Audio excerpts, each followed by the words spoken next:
Hi,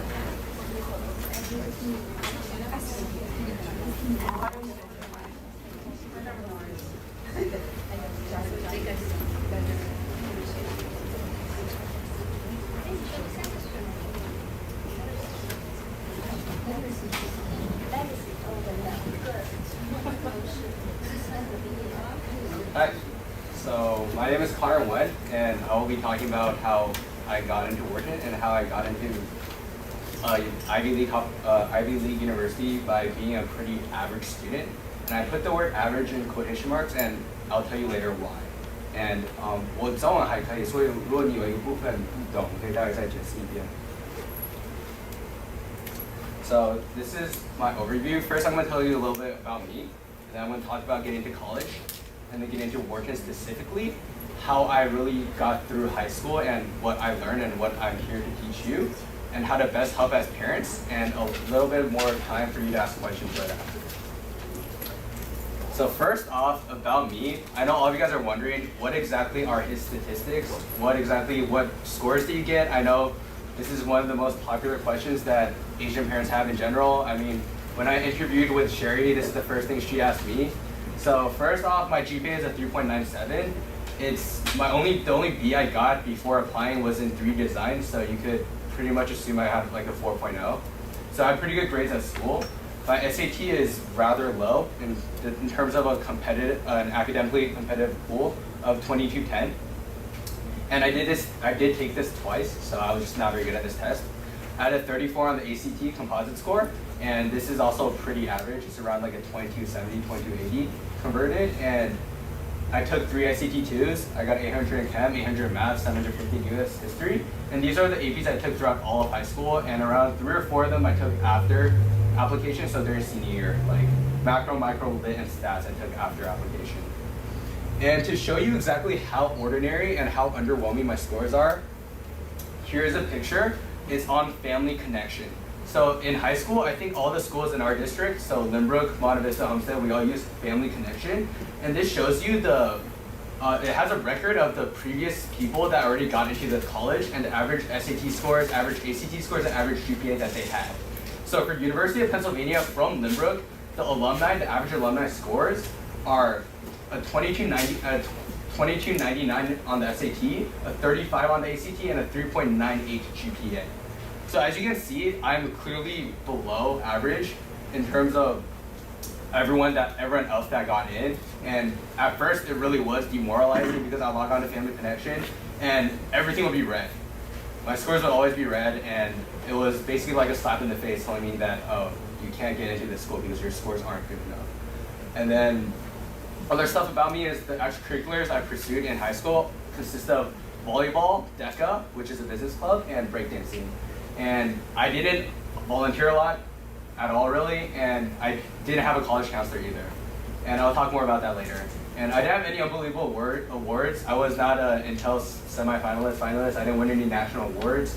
I didn't win any Olympiads. I wasn't recruited for being really good at volleyball.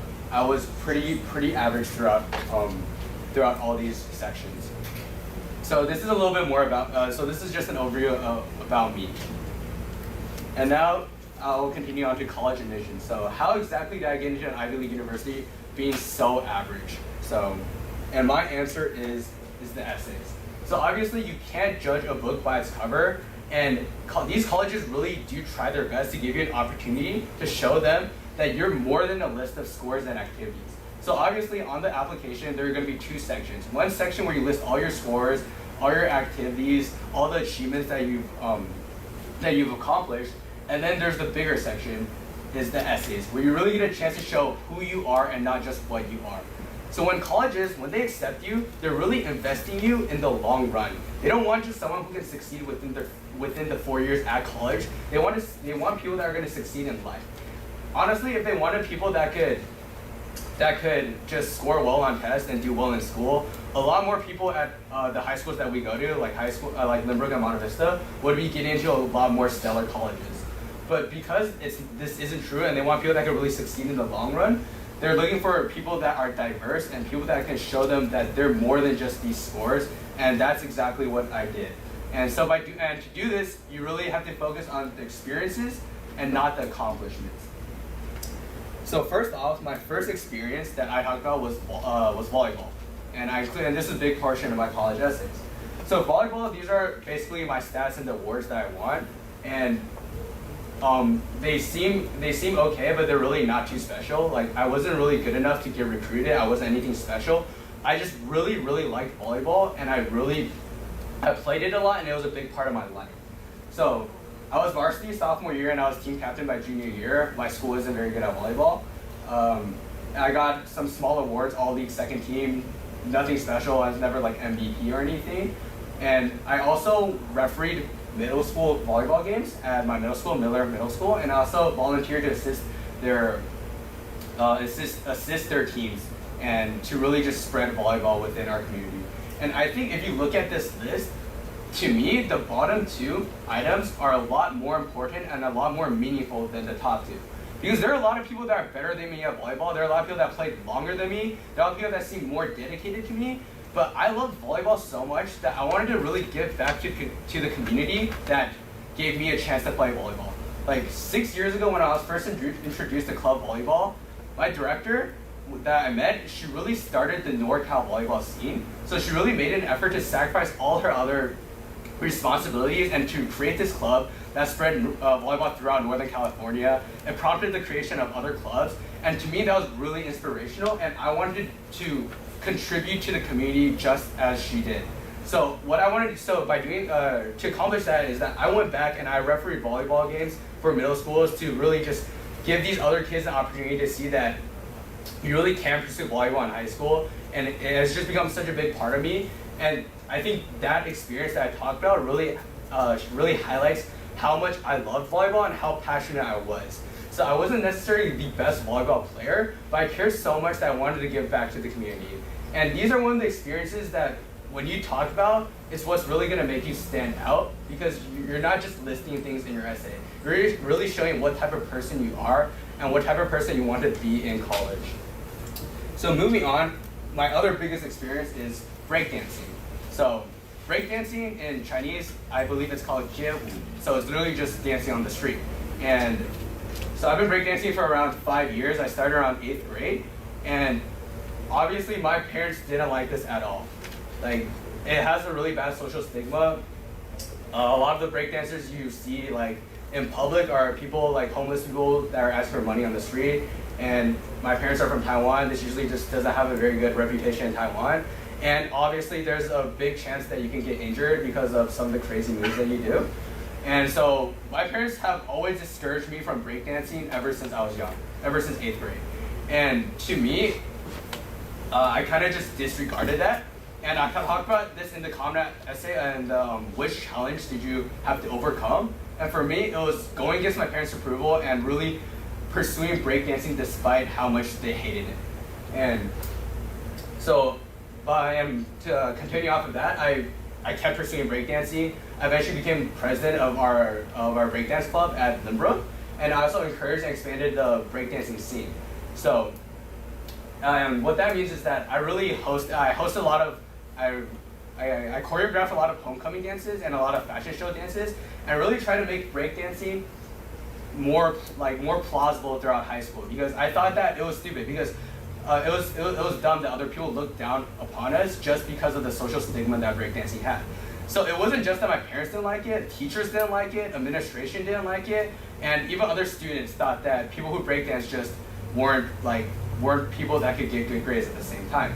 So I really had to battle throughout all this social stigma, and by doing so, I experienced this uphill climb against pretty much the majority of the world. And when you really experience these things, they're the ones that can give you an opportunity to stand out in your college essays. So by pursuing things like volleyball, by pursuing things like breakdancing, I think this really removes the quotation marks around my averageness, and this is what really made me stand out, is because that I did more, and I showed them what type of person I am. I showed them what I really love to do, and I showed them I was passionate. And this moves on to what I think is the biggest, most contributing factor inside college essays is passion. So this is a quote I took directly from one of my essays, is that I ended up pursuing only what I truly loved, what was worth waking up for each day. So every day, I had fun in high school because I did what I wanted to do. And so I know a lot of people, they're pressured by the parents, they're pressured by their peers, and they lack a lot of self-motivation, and they really aren't passionate about what they do. They do a lot of things solely just to get into college, and I think that shows right here in the essays. So in my opinion, I think that true passion will be recognized and will be rewarded in your essays. Like personally, my parents didn't have an iron grip on me at all. The grades that I got, the scores that I got, they were because I wanted to get them myself. My parents never really pressured me to do well in school. They never pressured me to play volleyball, and they definitely discouraged me to breakdance. So a lot of things I did were because I wanted to do them, and I think this is what helped me propel myself above everyone else, especially in the college application process. And this is definitely true within our community here. The high schools around in our area, like Lynbrook, Monte Vista, Homestead again, I noticed like a lot of my peers, a lot of these other applicants that I was competing against, a lot of them lacked the passion that I had. And sure, a lot of them did a lot more things than me. They did a lot more extracurriculars, they volunteered a lot more, and they had better scores than me. But a lot of them didn't do it because they wanted to, and they didn't learn from the experiences. They didn't learn from their experiences. They just did things in motion. They did things they were told to do, but because they didn't want to do it themselves, that's what really put me above everyone else. So that's my biggest advice for the college application process, is that for the children or for the students here, really pursue what you're passionate about, and for the parents, talk about this with your children about what they're really passionate about and whether or not they really like what they're doing. Because if you just send your kids to do research at a lab and they just write on their application, yeah, I did research at a Stanford lab, they're just like every other applicant at Lynbrook, at Monte Vista, and at Homestead. There's nothing special. They didn't learn too much doing this, but when they really think about what they're doing and when they really pursue it because they love what they do, that is what shows out within these college essays. So now I'll be talking about college counselors. So I know college counselor is a pretty big industry, especially now, and I didn't use one, and I will talk about the pros and cons of having a college counselor. So having a college counselor, I hear it keeps you really organized. They set a lot of deadlines for you, and I hear editors are really useful. I had a lot of my peers edit my essays. I had my brother edit my essays, but I hear editors are really useful, and they really do give you worthwhile suggestions. For example, those of you, there are college counselors that start really early on, like freshman year. They like tell you what camps to go to, what type of activities to pursue. For example, one of my friends who went to HS2, her college counselor asked her to go take this glass blowing class, and like they give you these ideas that are, I guess, that help you really stand out. And the cons of this is that they're really expensive, and what I hear a lot is that a lot of college counselors are making their students seem the same, which is called packaging. So they package their students with the same stuff, with the same extracurriculars, the same volunteering, the same scores, and so they all seem really similar, so none of them stand out, and that's not good. And then also what I hear is that a lot of my friends that use college counselors is that they always say that they could do without them. So for example, like if I have a friend that like got into Stanford or Princeton, I always ask them like, do you think you could have gotten into these schools without your college counselor? And the general response is yes, they could have, but the counselors did make the application a lot easier and a lot more worthwhile. So my conclusion is that a counselor is worth it if your student is like rather unorganized. Like for me personally, I was rather unorganized myself, and I did not hit any of the deadlines I set myself. And if I didn't get into my college early decision, I would have been pretty screwed because I didn't do a lot of my regular decision applications. So looking back, I definitely should have gotten a college counselor just because I'm rather irresponsible in this sense of hitting deadlines, and it would have made the application process a lot more easier for me. So that's my conclusion on college counseling. It doesn't necessarily make it better, but it can make it easier. And if you have any more questions about it, you can ask me after the presentation. And then also another part of the application is teacher and counselor recs. And I'm going to tell you right now, if you go to a public school, you're already at a disadvantage in this section, because you're not as close to your teachers as private schools. Say like you go to Harker, and these teachers don't necessarily care that much about you as they would in a private school. So you really have to make an effort to stand out in class, And this is going to be hard because you either have to really stand out by helping other students out, helping the teacher out, or you have to be really smart and get really good grades. But you really have to make an effort to stand out in class, or you can volunteer, socialize, and visit during tutorial. And this is really important because a lot of people don't realize this until after junior year, which is when you realize, oh, I need a college counselor rec, and then it's too late because you're just another student that probably got an A in their class, and you're just one among like 20 students, and they don't really know who you are. They don't have anything outstanding to write for you, and this can be a pretty big hit to you when you apply to colleges. So my advice is that you really need to strategize and to really talk to upperclassmen before you even get to this stage. So like maybe even freshman, sophomore year. So for example, I was semi-prepared for this. I was really lucky. I got this math teacher at Lynbrook called Korsunski, and she was always well known for writing good recommendations. So I got pretty close to Korsunski. I often volunteered to help her grade homework, even after I graduated from her class. So it's like senior year, I often came back to her classroom. I helped her grade homework. I helped her out a lot so that she recognized who I was, and so she definitely had good things to say about me. And then I was unlucky in the aspect that I had a teacher called Rockland at Lynbrook, and he was known to not write good recs. Like he was known to to honestly say that like if this student wasn't special, he'll say that in his recommendation. And that was tough because like say I had to choose between math and science, and if I didn't have Korsunski and I got Rockland, I would have been at a pretty big disadvantage compared to the other students. So you really need to strategize, and you need to research and ask around and really be proactive in this aspect, because this can contribute to whatever colleges you get into. So part 2, and this is what I assume most of you are here for, because I think this is the most important part, is that even though I was a competitive applicant, I showed you that I'm more than just an average student, but exactly what made me qualify to get into Wharton undergraduate, the best undergraduate business school in the country. So the only thing that differentiates between a Wharton admission and any other applicant to UPenn is this one prompt.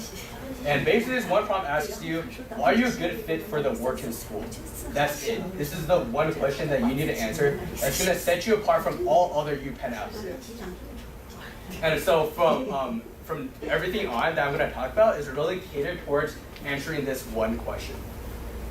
So I think the biggest and most impactful thing that I did to get myself into Wharton is attending this business plan, leadership in the business world. So UPenn every year offers, I would say, a lot of summer camps, like maybe up to like 12. So one of them is leadership in the business world, which I think is most applicable to Wharton because it is sponsored and held by Wharton, and it is solely based on business and leadership. So there are other camps that say you can't, this is a pretty competitive camp to get into. You should do a little more research about it. But other camps that are good is, there's a science one called SASE, and there's one that's even better than leadership in the business world called MNT, Jerome Fisher Program of Management and Technology. That one is really exclusive and almost impossible to get into. And so for me personally, I applied to both MNT, Management and Technology, the Jerome Fisher Program. So there's a dual degree at Penn called MNT, and that's basically the summer camp before the dual degree program. Yeah. So I applied to both MNT and LBW, Leadership in the Business World, and I only got into LBW, which is already pretty lucky for me, considering so I thought I was a pretty normal student. And then so they have 2 campuses, one in Philadelphia and one in San Francisco. They're both worth going to, and they roughly take around 70 students on each campus, so around 150 people. And honestly, this was the most contributing factor because it was a priceless experience and knowledge, because I got a real Penn experience. And I lived there for an entire month. I experienced their lectures, professors, dorms, environment, their culture. I knew so much more than any other applicant that was applying to Penn from my school. So out of, say, like the 15 people that applied early decision to Penn, I was the only one that lived there for an entire month. So it made me answering this question, why am I a good fit for the Wharton school, a lot easier. It made it a lot easier for me to answer this question versus the other applicants from my school. Because I was there for an entire month, I took Wharton classes, I met Wharton professors, and I just knew a lot more reasons on why I was a good fit. I'll be talking about more of those reasons later, but if you want more info, this is the link. You don't have to write it down. You could literally Google leadership in the business world, and this will probably be the first one that shows up. And then a pro tip is that for any camp, really, a camp is a good experience. It doesn't have to be leadership in the business world. This is by far the best one for Wharton, but at any camp, I suggest keeping a journal. And this was a suggestion that an upperclassman told me, and I thought it was one of the best decisions I made throughout the camp, is that I kept a journal. I wrote down what I experienced and what I felt each day at the camp, what I did, and it was really easy going back to read my journal and read about what I learned exactly when I was applying to schools after. Yes? Did you stay at San Francisco or Philly? Oh, I stayed at Philadelphia. I think it's a lot more worthwhile to go to Philadelphia because you stay on campus in Philadelphia.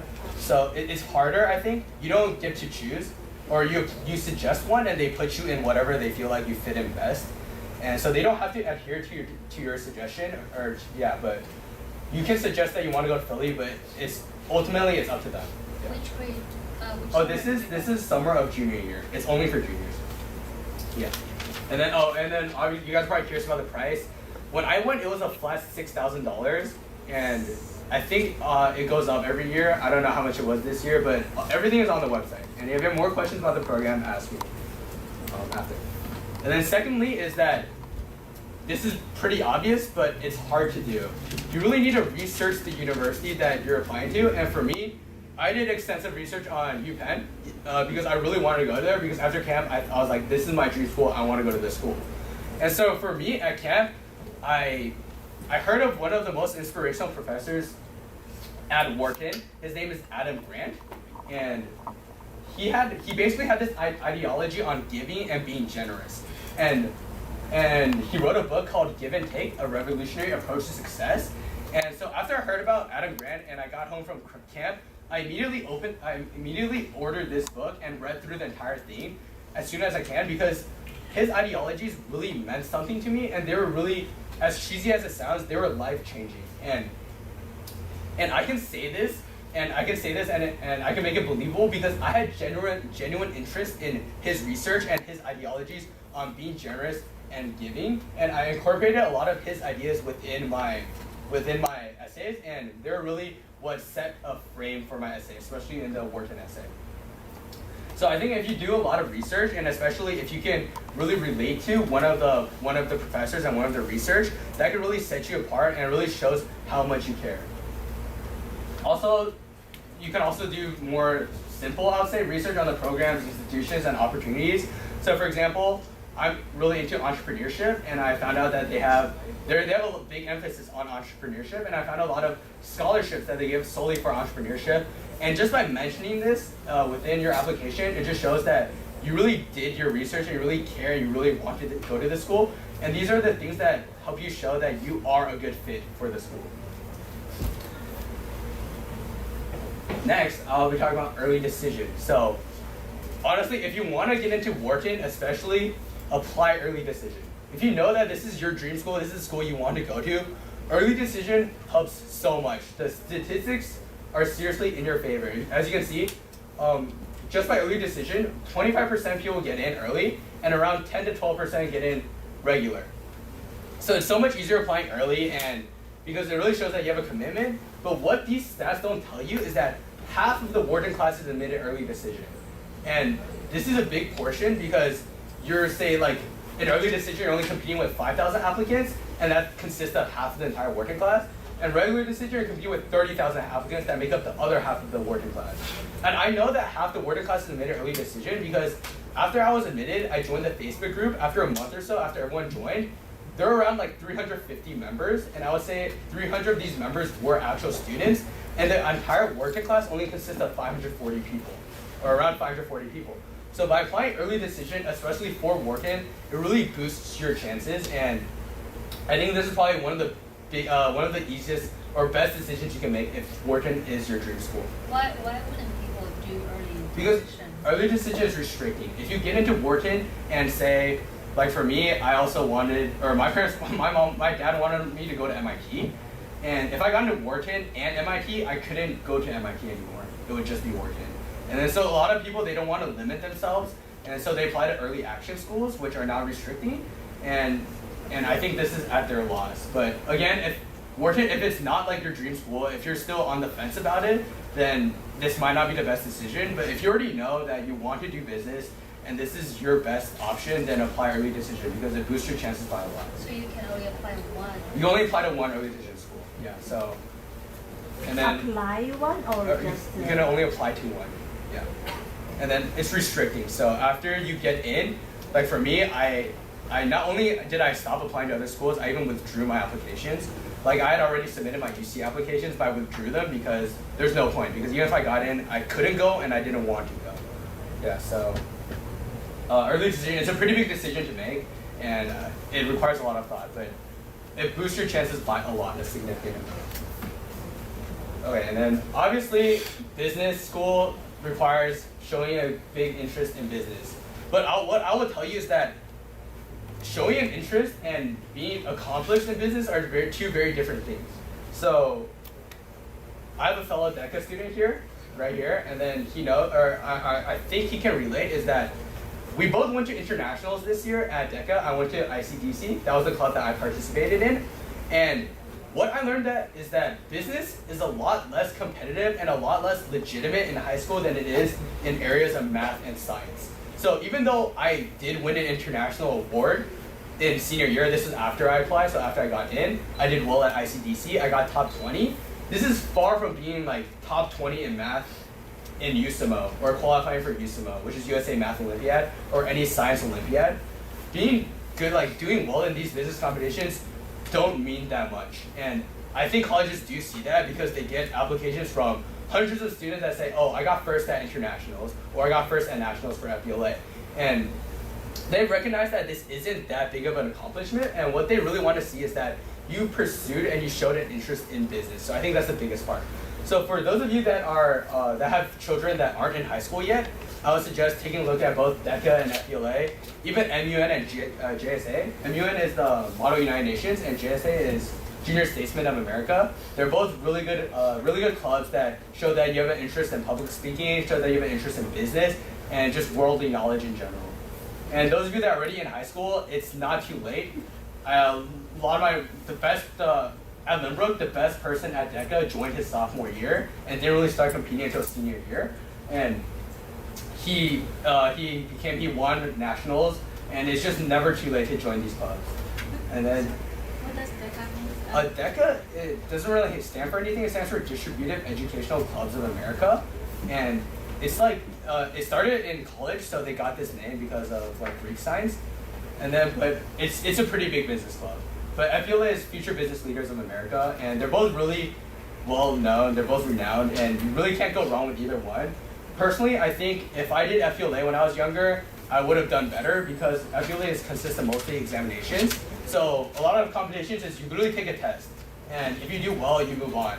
So if you get top 5 in the Bay Area, you move on. You get top 5 at states, you move on. And it's the same test it's a similar test over and over again.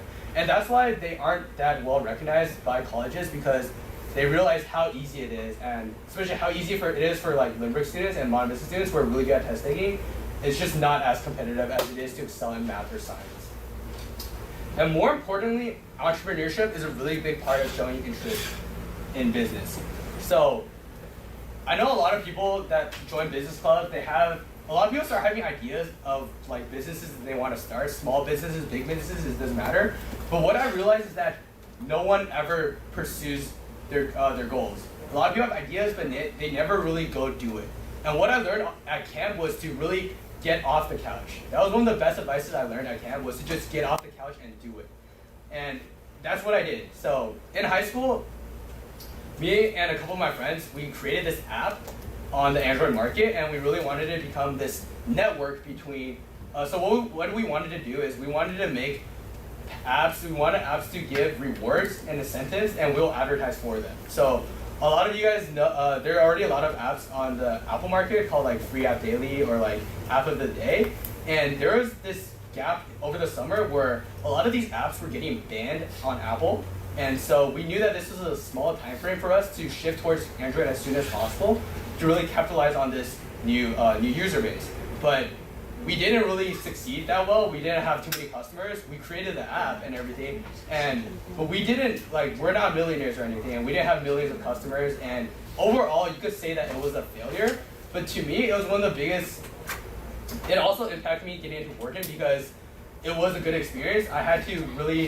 I worked really hard to contact some pretty important people to see if they would grant contracts and deals with our small group of high school students.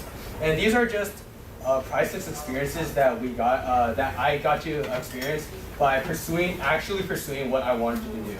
And so that is another big advice for any of you children or any of you students here and for the parents is that if your students have this dream of really creating a company, tell them to pursue it because opportunity cost is really low in high school. At the worst, maybe you spend a little time, but the experience is far more worth any time that you spend. Did you actually write the app? I didn't write the app because I took computer science, but I was like never too good at it. But I had friends that were really good at computer science, and yeah, they actually wrote that on the Android market.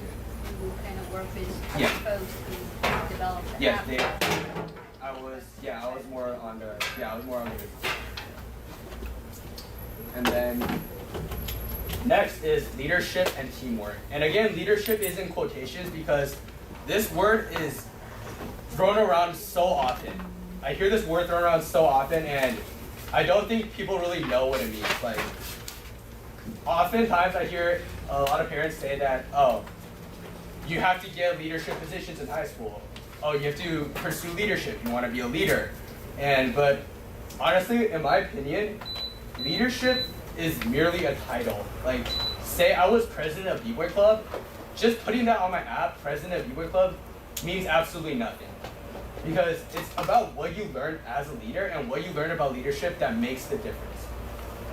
So having these titles really gives you an opportunity to experience what it means to be a leader. Like, if you're not president, you're definitely never gonna know what it's like to be, to really manage everything and to delegation skills. But it is more important to talk about and to really think about what you learned rather than the label that you just have. So, and for example, the biggest thing that I learned about leadership is that leadership is through service and sacrifice. And I learned this through volleyball because what I do in volleyball is I set the ball. So basically, I play the support role, I assist my teammates, and I hardly ever get any recognition for what I do. Even though I was team captain, every day after each game, there always be a player of the game that would be reported online. And I never ever won this title, even though I debatably we would have most likely lost without me. And that's the sacrifice that was necessary for me to lead the team. This is a humility that I learned by setting every single day in volleyball that I can talk about and that I really learned that what really makes you a good leader. And the second thing I learned is that good leaders impel others to be better versions of themselves. So throughout volleyball, throughout breakdancing, I really learned that other people have to be motivated by you. It is important that you inspire them. That really makes you a good leader.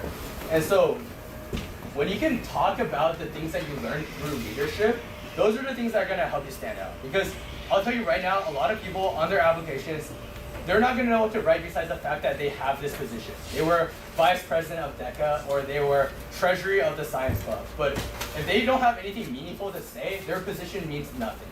So not only do I suggest you pursue a leadership and you pursue these positions, you really have to think about what you do. You really have to think about what's going to make you a better leader. And these are the things I learned, and these are the things that I can confidently express and teach other people. And when you can do that successfully, you will and it will show in your application, and it will shine throughout all the other normal applications in high school. So next, this is about math and technology. So, like I said, excelling in business is not nearly as legitimate as excelling in math or computer science or science, because people are obviously a lot more competitive in the STEM area. So, oftentimes everyone asks this question at every college admissions that I've been to, one at Penn and one at Lynbrook, where the Penn admissions came to Lynbrook. And personally, I think it's a pretty silly question because it doesn't matter, it's just one class. But every time someone asks this question, if there was one class that is most important for Wharton, what would it be? And every time they always say obviously one class doesn't make a difference and you should focus on your overall application, blah, blah, blah, blah, blah. But they will give you the answer that Calculus BC is the most important class, or calculus in general. So, and this really shows that they have a huge emphasis on math and science and just on calculus in general, because calculus is really important in finance later on and really important in calculus-based statistics. So calculus is a really important class, and so I know here it is basically expected to take calc by junior year. And this is an expectation that is not throughout the entire country. When I was at camp, so this is right after junior year, the summer of my junior year, I was probably one amongst maybe 5 to 10 people out of 60 people that had already taken calc already. And probably only 5 of us took calc BC versus calc AB. So a lot of people just don't take calc throughout high school, and this is what can really set us apart.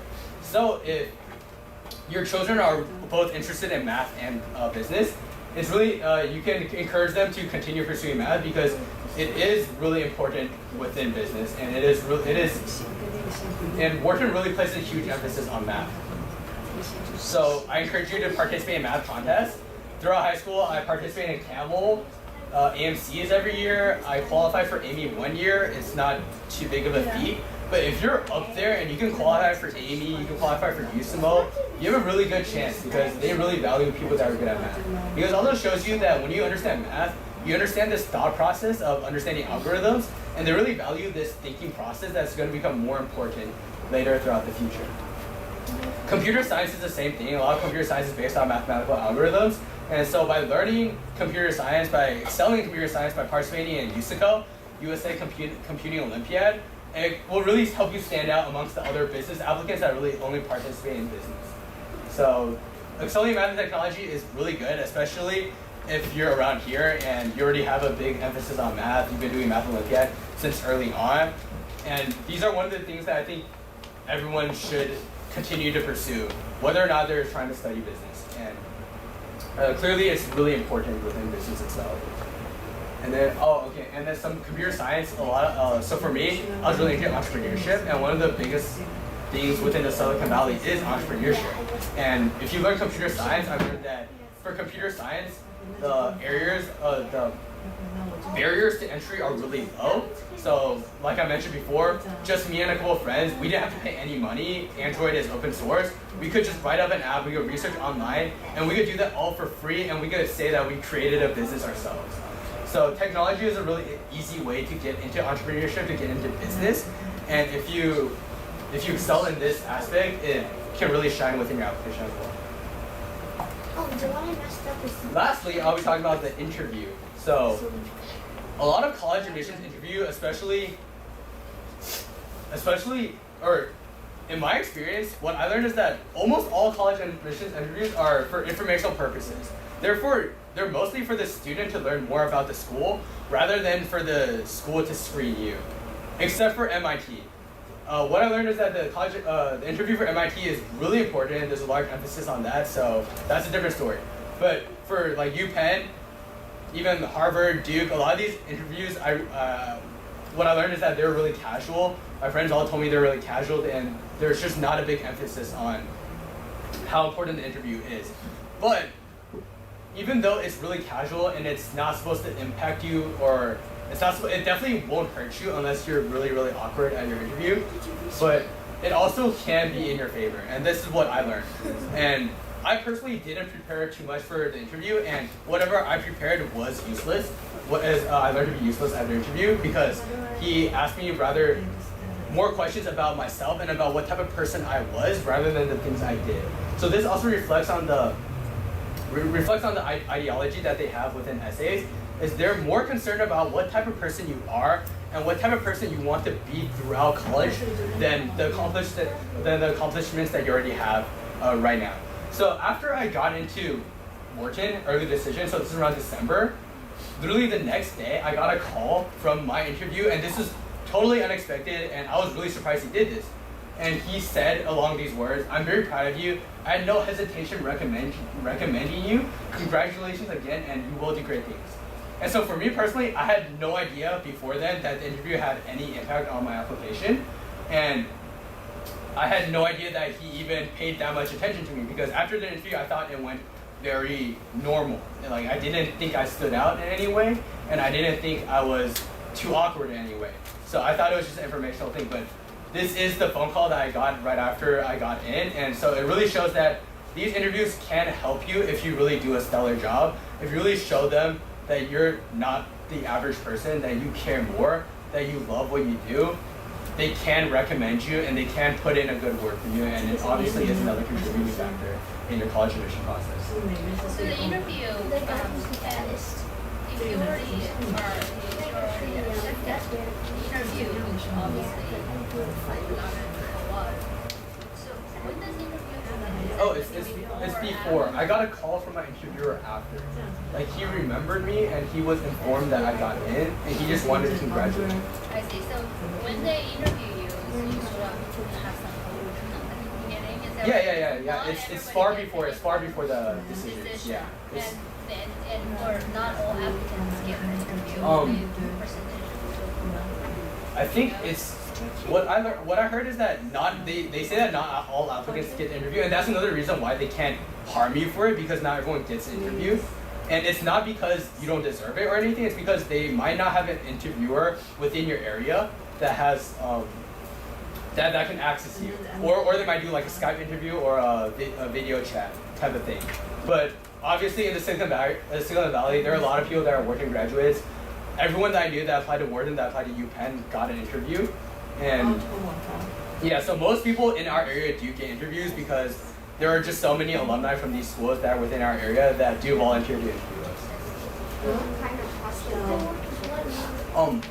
I don't remember exactly, but one of the biggest questions he asked me was just stuff like, how would you describe yourself in your friend's perspective?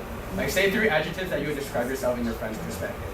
And there are these just odd questions that I didn't expect myself. I thought they would ask me about the activities I participated in, and I was wrong to assume that because I realized that's all in my application already, and they want to know about me rather than what I've already done.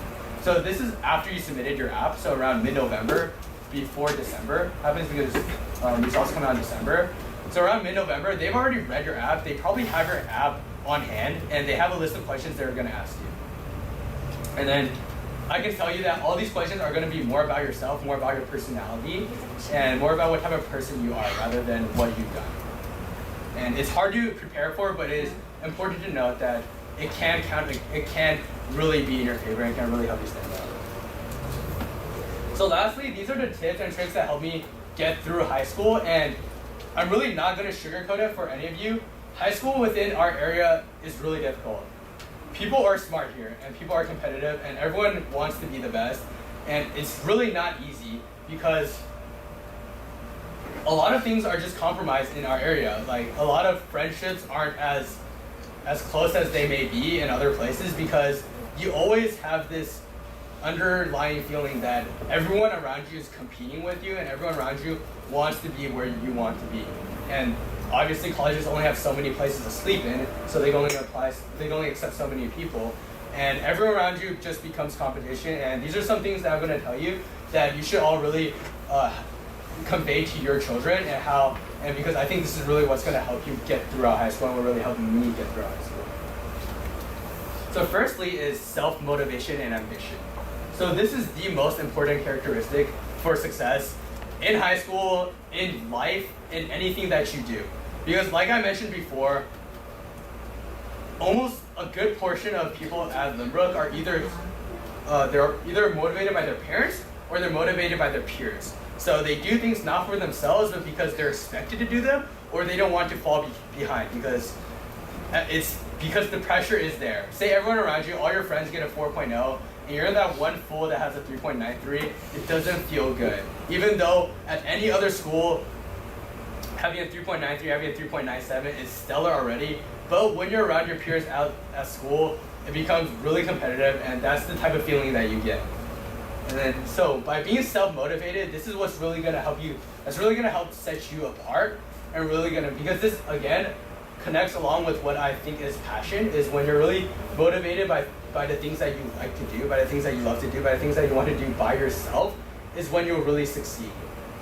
So again, throughout high school, I never my parents never encouraged me to do, or they I guess they encouraged me, but they never pressured me to do well in school. I wanted to do well for myself because I wanted to succeed. I was really self-motivated and I was ambitious. I really wanted to succeed. I really wanted to be that one kid that gets into Wharton. And so I really tried really hard to do that. And again, like for volleyball, I loved volleyball myself. It wasn't like my parents pressured me, oh, you have to go to club, you have to be good at volleyball, maybe you'll be recruited one day. No, I played for fun. I played entirely for fun. And the better you get, the more fun the sport gets, obviously. So I worked hard to get better because that is something that I love to do. And this self-motivation is what really puts you apart. It's what puts you apart within the application because, again, this type of self-motivation, this type of passion is really gets recognized within your applications. And I say this for a fact because I know a lot of people that are really stellar people that really do well, that are a lot smarter than me, I would say. For example, I have a friend that's he's going to Berkeley this year, or next year, the upcoming fall. But he qualified for USMO, which is USA Math Olympiad, and that's an incredible feat. But what I realized is that and what he realized too after the application process is that he never really did anything because he wanted to. He was pushed at a very early age to pursue math, because I guess that's a lot of Chinese parents just do that because excelling in math is important. So he really did math his entire life because his parents wanted him to. He didn't understand why he was doing it, and he didn't understand what he wanted to do with what he already learned. And that put him at a disadvantage because when I read his applications, I could tell exactly that he wasn't as passionate about math as other people would be. That I could tell that it was just something he did because he was good at it and because his parents told him to do it. But he never really exemplified any passion in what he did. And I think if he really passionately pursued math and computer science, I think he probably could have been going to MIT or any other better college better than Berkeley. And so this self-motivation, it really establishes identity and it makes your essay more genuine. And this genuine interest, this genuine self-motivation is really important.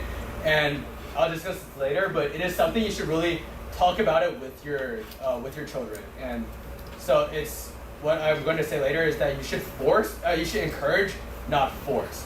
So for example, if your children really if your children are already interested in math, you should ask them like, are you really interested in math? And if you really want to pursue this, you need to pursue it with passion. It's really pointless to push them to be good at something when they really don't care about it themselves. How did you identify yourself, make that identity? Is that, your parents are family? Yeah, you or, do a lot. But you I think, sort of have to yeah, discover this is I think the path you want to take. for me, I discovered it myself. I learned a lot at camp. I think camp is a really good experience. It helped me learn a lot about myself.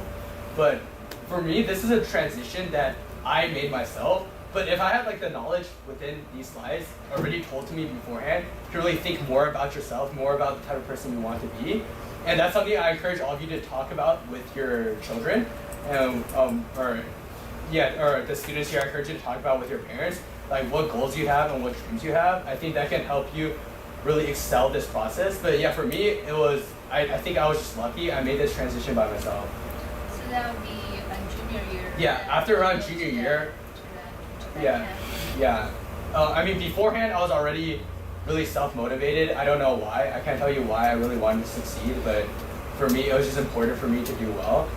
Yeah, well, wanting to succeed, that's, kind of very general. Yeah. You kind of establish that identity, you want yeah. to be a business That's- person. And so That's around after camp, and I thought a lot about myself at that point. And then I thought about what I want to be, who I want to be, what type of person I want to be, and all this stuff. And just really by putting into the thought in this area is really what's going to make you more genuine and more of a real person. And that's really what colleges are looking for. They're not looking for machines that can just grind out problems, that can do well in school. They're looking for genuine people that are going to succeed in life and not just within the classroom. And what I noticed is that at camp, leadership in the business world, all 60 of those students, I would say that a good 95% of them are not nearly as smart as a Lynbrook classroom. And that's really the power of the schools around here, is that we're really good at making our students work hard. And that's the advantage that we have. But the people in that classroom, you can tell just by the way they talk, but by the type of person they were. They're really comfortable socializing. They're really comfortable giving they're really comfortable public speaking. And they were ambitious people. I would say all 60 of them really had ambition. And even though they didn't know calculus as well as I did, a lot of them probably were still thinking algebra 2, if anything. But they already had dreams and they had ambitions, and that is what was shown within their applications. And that is why they got into the camp, and that is why these type of people are the type of people that get into college. Because later on, it really doesn't matter how good you are at math, or say you're not even major. So for me, like, it probably wouldn't matter how good I am at chemistry, even though I got an 800 on chem SAT. These things are just insignificant, and they really want to know what type of person you are, rather than the type of accomplishments that you've already had. Yes. What about the foreign language? How many languages do you know? Oh, foreign language, I would say, is rather useful. For me, I'm really bad at picking up foreign languages. Or I did Spanish throughout my entire life, starting from 7th grade all the way to junior year, and I was terrible at it. I don't know how I managed to scrape by with A's throughout my entire life, or throughout Spanish. I barely managed, but it was horrendous for me. I hated it, and honestly, looking back, I probably should have quit earlier than I did, because I didn't pursue Spanish. I didn't take AP Spanish, and a lot of people ask me about that. Like, why didn't you take AP Spanish? You're already so close. Why didn't you take the Spanish SAT? It was only one more year. And I think these are one of the decisions that I made that show what type of person I am. That is the reason why I got into Wharton, is because I didn't want, like, throughout high school, I didn't want to do things that I didn't like to do, that I wasn't comfortable with.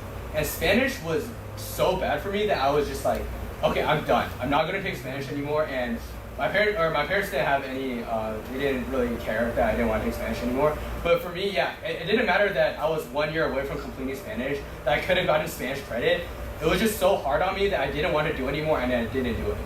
And for me, I think that's the type of mindset that you have to have throughout high school. Obviously, if your children is really unmotivated, you can't just let them be like, I'm not going to do anything, I don't want to, you can't let your children just not do anything. But when they have to pick things, and when they're really passionate about something, I think it's reasonable to sacrifice something like Spanish that I hated for a more relaxed schedule. Like, I only took 5 classes throughout senior year, so I ended every day at around 12:45.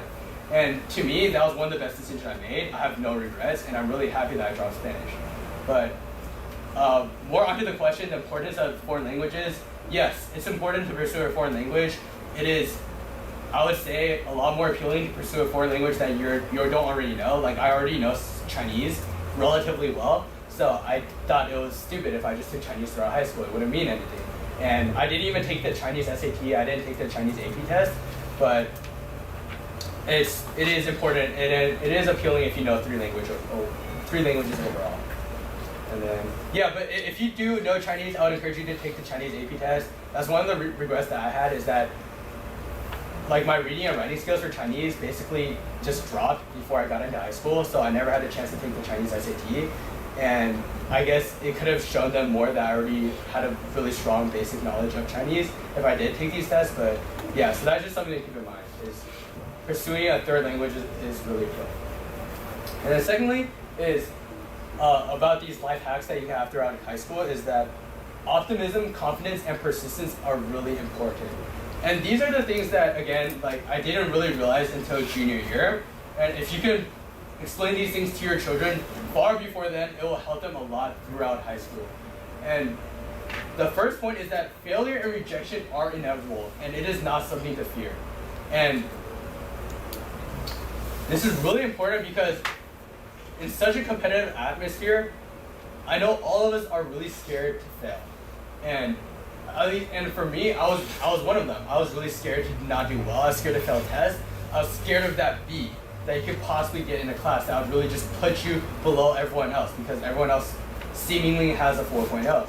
So, and what I learned is that there are going to be times that you're going to fail. There will be times that you're going to fail, and you really have to accept it, learn from it, and move on. Because there's no one that's perfect, and there's no one that's never gonna fail in life. And it's better to learn this lesson early on than it is to learn it later in life. So for me, sophomore year I applied to Cosmos. This is before I was, or this is like before, so this was when I didn't really know what I wanted to do. And I had the same Asian parents that a lot of parents have. My mom encouraged me to be a doctor. So I was like, okay, I'm gonna go to Cosmos, I'm gonna do research, and maybe I'll be interested in being a doctor when I grow up. And then by sophomore year, I had fine grades, I had good scores, and I thought I wrote really good good essays. And for me personally, at that point, I was even a little arrogant. There was no doubt in my mind that I would not get into Cosmos. And so when the day came and I didn't get into Cosmos, I was pretty devastated. And I really didn't know what to do at that point. I didn't have anything planned out during the summer, but it was probably one of the most valuable lessons for me is that like these failures do come no matter how prepared you are and no matter what you do, there are going to be oddities. And it's, yes? Sorry, what is Cosmos? Oh, Cosmos is I don't know exactly what it stands for. It's a really popular science camp throughout the UCs. So there's one in, I think it's Irvine, San Diego, Santa Cruz, and Davis. And yeah, if you want your children to pursue science, these are really good places to go. And they're becoming really more popular now and then. And obviously, so it's like just having a 4.0 and just having really good scores isn't gonna help you. Isn't gonna cut it. You're really gonna have to have good application and good teacher recs. I think teacher recs is the reason why I didn't get in, but that's just my opinion. But What did you say? You say you did or you didn't? I didn't get in. Didn't. What? So your teacher, you I have a good teacher? or that was for my sophomore application.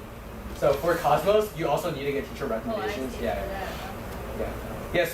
So I learned my I was lesson. thinking about Oh yeah. like, No, you UPenn, got in. I would say I had pretty solid teacher recommendations going to college and going into the camp that I mentioned before, leadership in the business world. It also does require it's either one or two teacher recommendations, and they are important because, especially for camps, it's a lot smaller application. They don't learn too much about you, so what your teacher has to say about you really does shine out. And again, I encourage all of you to really be proactive and to confront your teachers and to really become friends with them so that they have good things to say about you. So, and then again. What did you do for that summer? Oh, that summer I literally just sat around and I didn't do much. Like in all honesty, because I wasn't prepared, and yeah, I mean I played club volleyball throughout high school, so basically the first month of my summer, June, is always preoccupied every single year. Luckily, the camp for leadership in the business world started in July, so that was lucky for me. But yeah, so for that summer, I pretty much just played around for 4 weeks. I mean, I like half-heartedly studied for the SAT, but it wasn't. I was just a little discouraged at that point. And Did you say volleyball podcast? oh, so I played for two clubs, Beta Bay and Mountain View. And yeah, if you have any more questions about volleyball, DECA, breakdancing, or any extracurriculars I participated in, yeah, feel free to ask them later, and I can give you a lot more information about them. And then continue on. So I think a big lesson that I learned is that you really need to forget sunk costs. So what this means is that a sunk cost in economics is a cost that's already it's already been made and there's nothing you can do about it. So for an example that I'll give you is that say you gave a child $100 and he spent $50 on candy. And this $50 is already a sunk cost. It's something that you can't get back. And this child has two mindsets he can approach the next day. One, the most likely mindset, he's gonna be like, oh my God, why did I just spend $50 on candy? Like, I only have $50 left. And he's gonna have this air of regret. And this is gonna linger on towards him, and he's not gonna be able to move on, and it's a negative impact. The second approach he can make is that he can say that the next day he can say, oh, I have $50 left, what should I do with it? And I think that's the approach that you really need to make throughout high school, because everything that you do, there's gonna be opportunity cost, there's gonna be a trade-off of whatever you do. And you can't have any regrets, and you really have to just move on and keep moving forward and learn from these failures. Like if I just spent the rest of high school just being sad about not getting into Cosmos, I wouldn't even come close to where I am right now. But so I learned after that summer, I learned a lot. I'm not going to screw around over the summer anymore. And this is something I need to change for junior summer because that's the most important one. And that really encouraged me and motivated me to work hard to get into the camp that I got into. So this is a really important lesson that I think for you students that are here already to learn, and for you parents to teach your students, because sunk costs are a really negative impact, and if you focus on these sunk costs, they're really going to inhibit your progress. So I think there's something that you should really forget. So next, I already mentioned this a lot throughout my presentation, is networking and being proactive. And this I learned throughout camp. And one of the biggest things is networking. So throughout camp, even though I would say that I got pretty good teacher recommendations, I was never really that student in class that loved to participate, that did exceptionally well. I was always just slightly above average maybe, and I kind of slept throughout a lot of my classes in high school too. So I wasn't the most stellar student in class, and I didn't really understand this lesson until after camp, which is debatably too late. So at camp, basically we had around 4 classes a day, 4 lectures, either lectures or guest speakers, and they're all an hour and a half long. And after the first day, a crazy phenomenon happened, and that I noticed is that after every single lecture, say we have 60 students at camp, right? A good half of them, 30 people, would swarm down and just try to interact with whoever just spoke. So these professors were Wharton professors, UPenn professors. They were important people, and for me, I wasn't that type of person that would do that, or I wasn't before, and everyone else was though, and they were proactive about it, and they knew the importance of networking. They got the business cards of these people, and they became in contact with them, and who knows how much they helped within their application process. But it's this networking and proactive mindset that you need to have that's really going to help you excel throughout high school. That's going to help you excel in business, because it's really important to really put yourself out there. Yeah, so after a week, I became one of those kids that just ran down there, try to get a handshake, try to ask a serious question, try to really stand out throughout the 60 people that were there. And again, like, I wasn't really proactive in school, so after that, I learned the importance of networking. I learned the importance of really being good friends and being on good terms with people that can help you out. So the first thing I did when I came back from camp is that I ran straight to my college counselor, and I introduced myself and told them all about myself. And this is literally the first time I met her, besides like the usual she signs you up for classes and that type of thing. And I really just basically made an effort to show that I am Connor Wen, and I need you to know who I am, so I need you to put in a good word for me. And you just really you're not going to be like that direct about it, but you really need to have that mindset to be on good terms with people that are going to help you out. Because, again, a lot of people at Lynbrook, in the high schools around here, they're not that ambitious, and they're not going to do this because they're a little shy. And if you do this, it's really going to help you stand out, because, and especially in a public school where you have 3 college counselors that they take care of 500 students, it's not easy for them to remember who you are. But I'm confident that I could go back to Lynbrook, and my college counselor throughout the end of senior year got to know me really well, because I made an effort to really get to know her, and I made an effort for her to get to know me, because it was important. Because a college counselor recommendation, this is just a counselor at school. School counselor recommendation is part of your application, and it is another contributing factor that can help you out.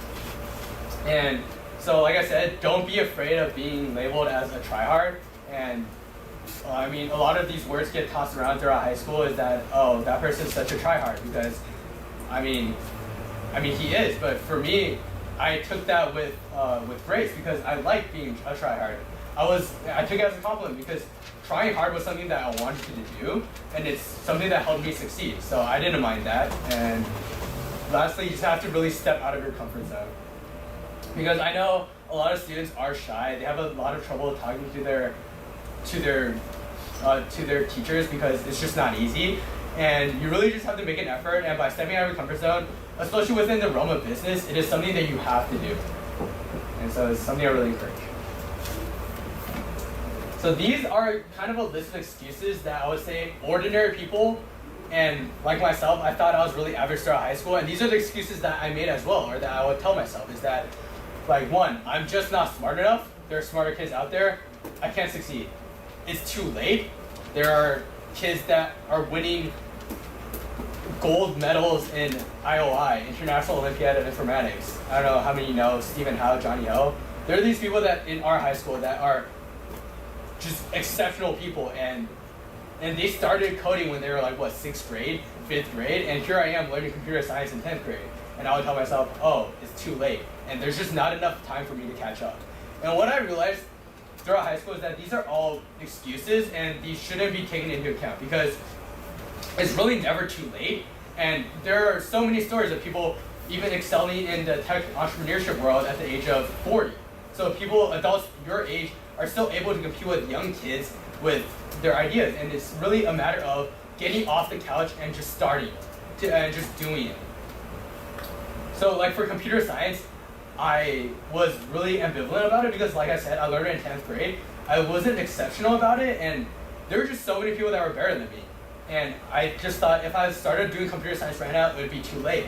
And that's one of the biggest things I regret, because I plan on pursuing a double major in computer science and economics in Wharton. And if I did, if I didn't have this mindset and I started in high school, and I started right after I took AP Comp Sci in sophomore year, and I started learning Comp Sci since then until now, I would already have 2 years more knowledge than I would have now. But instead, I made these excuses. I told myself it's too late, that you're never going to be able to catch up, and it really put me behind. And it's something that I don't want to see other students do, because it's really painful, because I know the feeling of actually wasting time by saying there's no time left. So, and for the first excuse, I'm just not smart enough. And like I said, there are so many ways to define smartness or to define intelligence, and the one where you excel in the classroom is not the only one, and it's definitely not the most important one. Like I said, people at my camp, they definitely would lose to all the students at Lynbrook, or the top 10% of the students at Lynbrook would all do better in the classroom than the people at camp.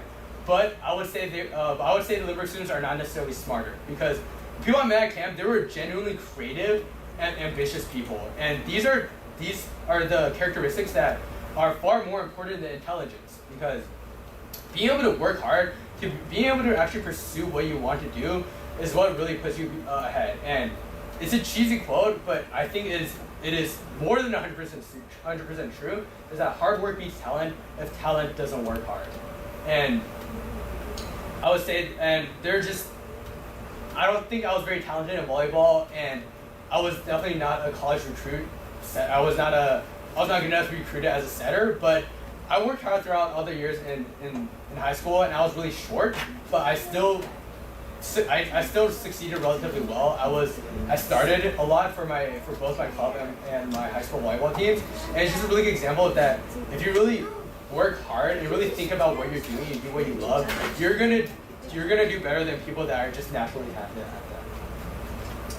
And then finally, one of the biggest things throughout high school, I'd say, is that you really need to have an outlet. And because a lot of the stress and a lot of the competitiveness of high school really gets to you, and I think having an outlet will be really helpful throughout high school. So before camp, again, throughout junior year is probably one of the most stressful and most tiring times of your entire life. You're stacked with AP classes. I procrastinated on SATs, so I still had those to take, and it was just not fun. I slept really late, I was stressed out, and I was just really down on myself the majority of the time. And then after a while, and then at camp, I still felt the same way. I had like personal problems to deal with, and I was just really stressed out the entire time. And but one of my best friends, who was a leader at camp, so she goes to Wharton now, she encouraged me to go running every single day. And then every day I would wake up at like 6 a.m. and I would go running with her, and I would be dead tired afterwards. I still had 4 classes to sit through, but it made each day better, because this form of exercise, this form of habit that I made, was a really good outlet, because one, I was just more physically tired, so I really couldn't be stressed out, and you just have a lot of time to really think about what you're doing, and to really think about what you want to do. So I really encourage you to exercise throughout high school, and again, it helps you lead a healthy lifestyle. So going to the gym, going running, even like a lot of my friends started rock climbing. It's these things that are fun ways to keep you in shape and to keep you mentally healthy as well. So drawing on your spare time, and these are the things that you should really be doing for fun and not because you want to win like an award for it. So if you really like drawing, yeah, just take an hour, 20 minutes out of your day to focus on these small hobbies, and I guarantee you they will make your life easier, and they will help you reduce the steam, it'll help you reduce the stress, help you blow off steam throughout high school. And then, yeah. And then lastly, I would say is to really have fun throughout high school. And I know a lot of people say this, I know a lot of parents say this, but it's saying it and like doing it is totally different things. And I can confidently say that a lot of people that I knew throughout high school, friends, peers, just people in my grade, they did not have fun throughout high school. And it's obvious because almost everyone out of Lynbrook always says, oh my god, I hated Lynbrook. Like, I want to get out of here. And it's because of all the competition that's involved and all the stress that's involved and just how silly things are throughout high school. And personally, I had a lot of fun. And I think to achieve this is, again, to really pursue what you're passionate about. I love playing volleyball, and whenever I was on the court, I was pretty much in this zone where nothing else mattered except for volleyball. And when you can say that you're really in that zone, that's when you can say that you're actually having fun with what you're doing. And that's when I can say that I had a meaningful high school experience. Is that when you could have fun and to really pursue what you're doing and to really try your best. And again, youth is, I would say, priceless. You can never go back to being young again. There are things that you can do when you're younger that you'll never be able to do when you grow up. And opportunity cost is simply low when you're in high school. And I know it's hard because there are a lot of times where I would like waste hours upon hours like playing video games or hanging out, and I would be pretty sad about it afterwards because I'd be up until 2 because I wasted time. And then, but like, it's more important to do that when you're younger than when you're older, because now I'm off to college and it's a scary thought. Like, I'm going into the real world. Like, I need to think about like the opportunity cost just gets higher because things become more real. You become more serious, and you think about real like banking or consulting interns that or internships that I need to think of over the summer. And things just start to matter more when you grow up. So I think having fun and maybe even just wasting a little time is stuff that you should do when you're younger, when opportunity cost is not that low. That getting a B, like for me, I got a B in 3D design. It didn't matter in the end. And so this is why I encourage you to encourage your children to just have fun and really do what they love throughout high school. And then, so lastly is just parental support. And this is one of the only pictures I have in my entire slide. And I know you're probably all wondering, why do I have a plate of fruit here? And like I said, my parents didn't really pressure me to do it, to succeed. They didn't pressure me to do well in school. They didn't pressure me to do well in volleyball. But I can confidently say that they were always there for me. And throughout junior year, I slept really late, on average around 1 to 2. And every single night, my mom would ask me like, "Are you hungry?" And regardless of my response, she would make a beautifully set plate, a platter of fruit for me, and she would encourage me to eat it. And we would talk, and then she would just always be there for me. And these are just the small things that you realize really make the difference. Because I feel like if my mom wasn't there for me every night, like she didn't stay up with me, she didn't make me fruit, I would be 10 times more stressed than I was. But just knowing that I had my parents always supporting me, I had my parents always having my back, essentially, and just doing these small things, those are the things that you realize and you appreciate when you grow up. So, I'm not saying like go home tonight and make your kids like a bowl of fruit, but just it's these small things that you can do to show that you really care. And I guarantee, or I hope that your children will one day realize just how much they mean and appreciate the small things that you do. And then secondly, it's just, again, encourage, not force.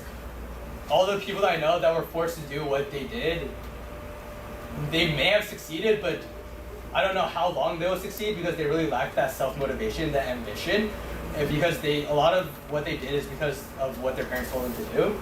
So again, I encourage you to really go home and just talk about these goals and dreams that your children might have. And I know I never did that with my parents. Like, my parents never knew, or like, it wasn't until probably application process that they were like, oh, you want to go to business school?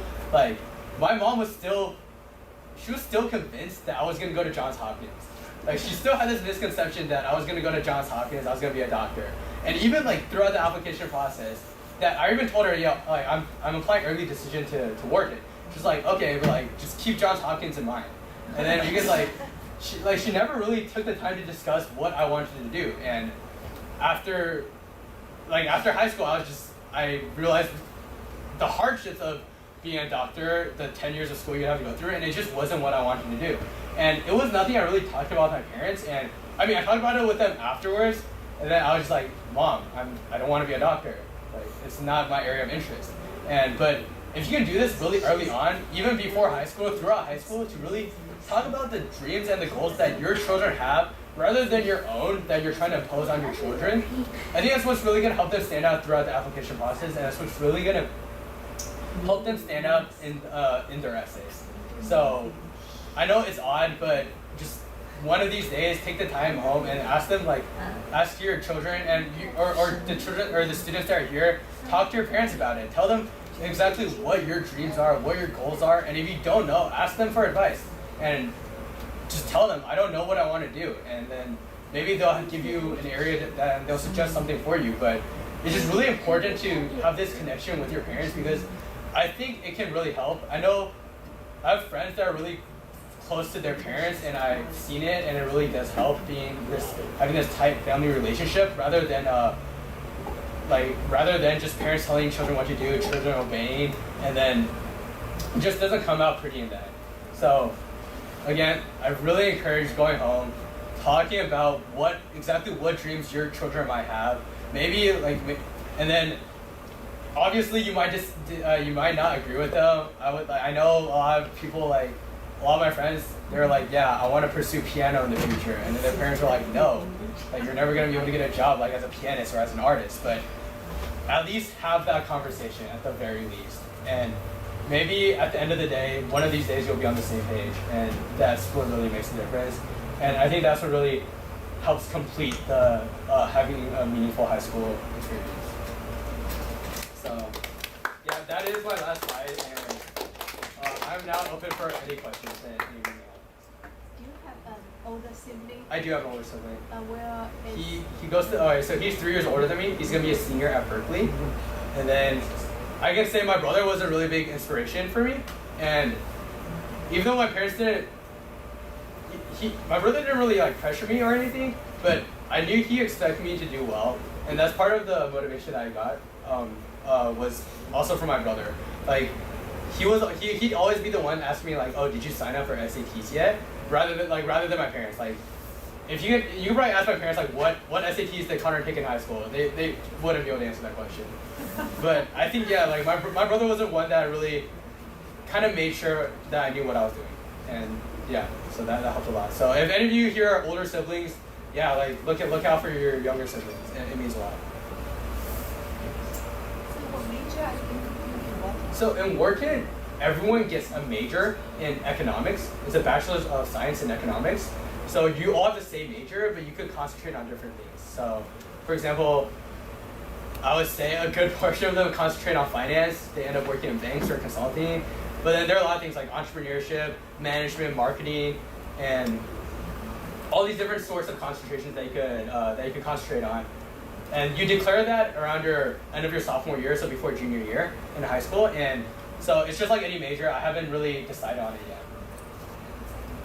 So for Spanish, you mentioned Yes. so what level before you? So there are, I don't know, this should be the same at every school, but there are like 5 levels of any language. I quit at Spanish 4, and then Spanish after Spanish 4. So I did get pretty far. I was 1 year away from completing everything.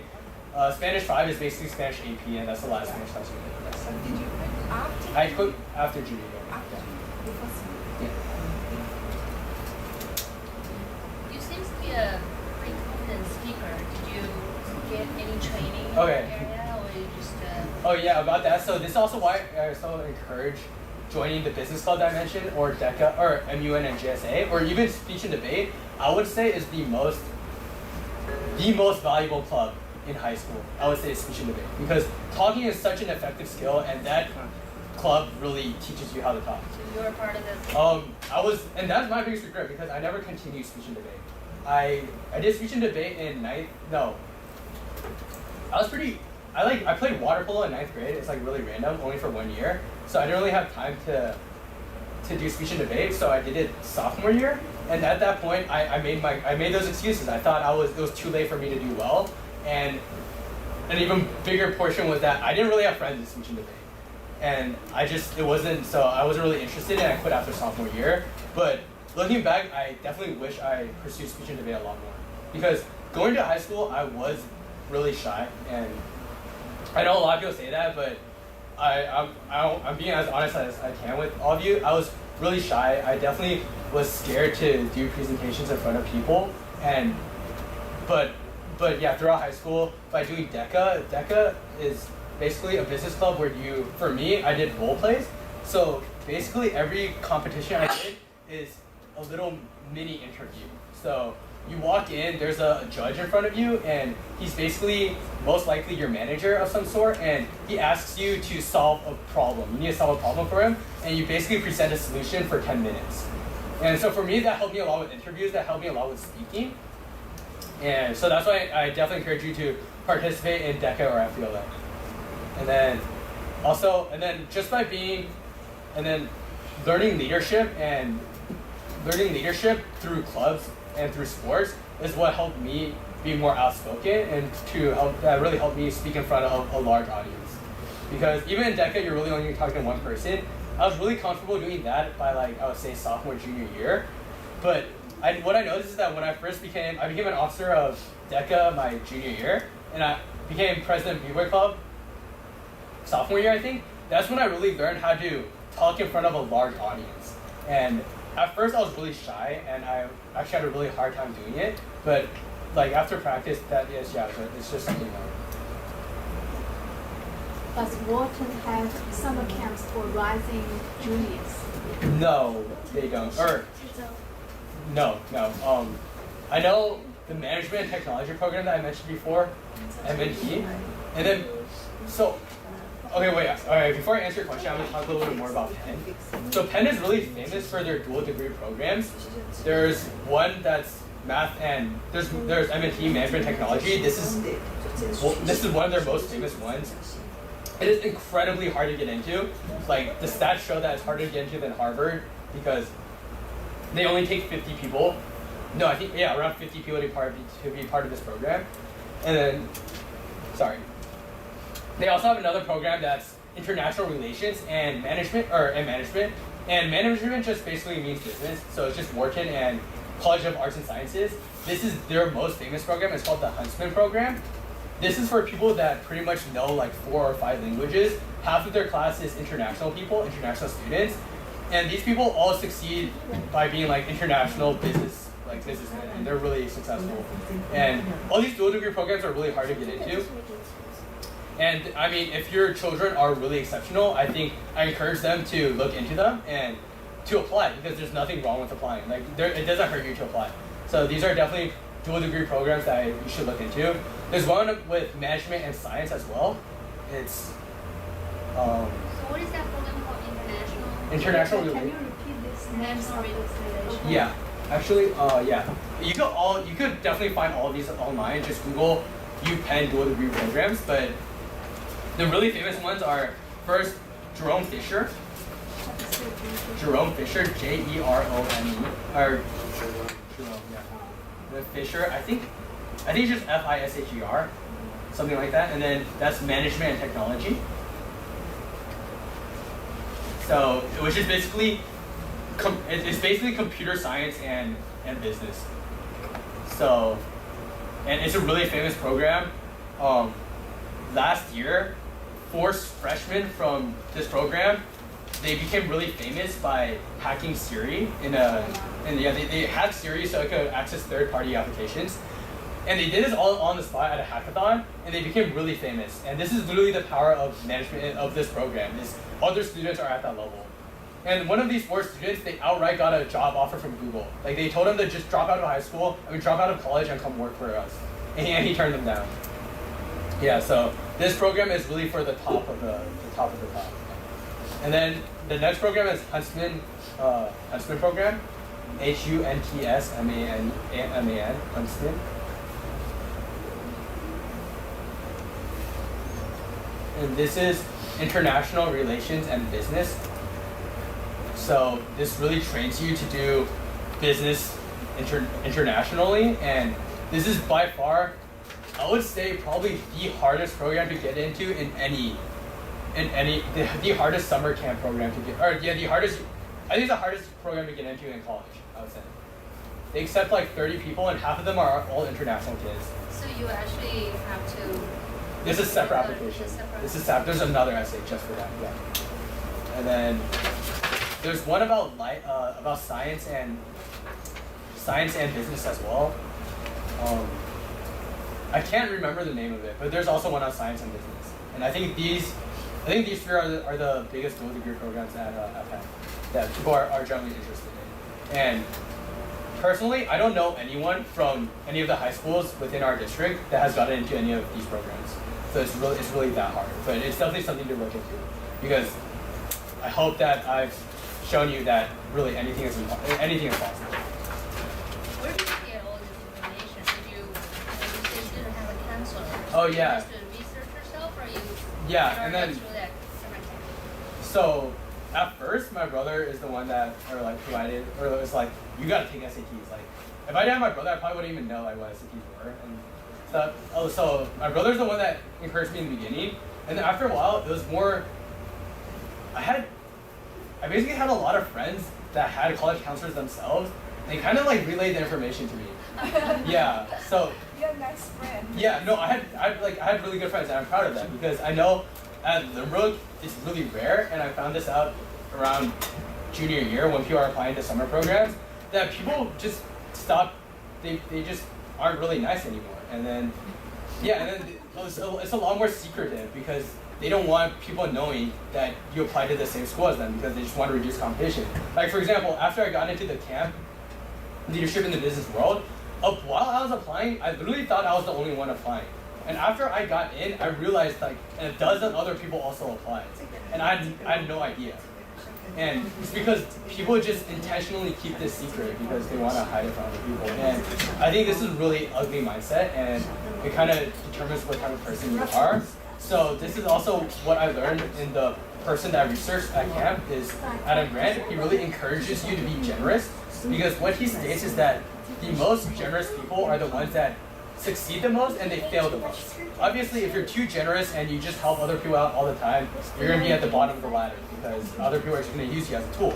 But also the people at the top of the ladder are also the people that are most generous, because that is the power of being generous, of being a good person, is that you really get rewarded in the end. And that's what I truly believe, and that's what I incorporated in my essays, and that's how I hope to really lead my life throughout my life. And then, one sec, I was gonna answer your question about, so the M&T, there's an M&T summer program, and what I learned is that you can get into that program as a rising junior, and that summer program is already pretty much impossible to get into, and there's 50 students. I would say 5 of them are rising juniors, and that's the only one I know of that's related to Wharton that you could get in as a sophomore. But just keep in mind, it is. I don't know anyone that's ever gotten into that program. And then there are also other Penn programs that you can go into as a junior, as a sophomore. My friend went to this one called SAST, SAAST. I am honestly not sure what it stands for. It's like science and applied, I don't know. But it's basically science and technology. Like, I know he did coding there, and it's basically a science and math program. And that's something you should look into. He went there as a sophomore, and if I knew beforehand, I would apply to that program as well, because Is that in UPenn too? that's also UPenn. UPenn has probably a dozen summer programs. There's one about law. There's one about there's also one about law. There's a med program too, about pre-med. And then these are all things that you could look into that they're not necessarily Wharton related, but if you do go to one of these programs at Penn, like I said, you're gonna be there for an entire month. You're gonna know Penn better than any other of your peers and any of these other applicants. You're gonna know the school better. You're gonna have better reasons going there. So any camp at Penn, I would say, is really valuable. So these are actually organized by the universities. They're not the third party just occupy the university space. So I'm not too sure about that because there is a third party. There is a third party, but for my program, it is pretty much a Wharton program. Like, even though it's organized perhaps by the third party, but they get the faculty from the university. Yeah, like everyone I met, and then so basically we were put into groups. Each group had a leader, and they're all Wharton students. They're all incoming Wharton sophomores, so they've been there for a year and they volunteered for that camp.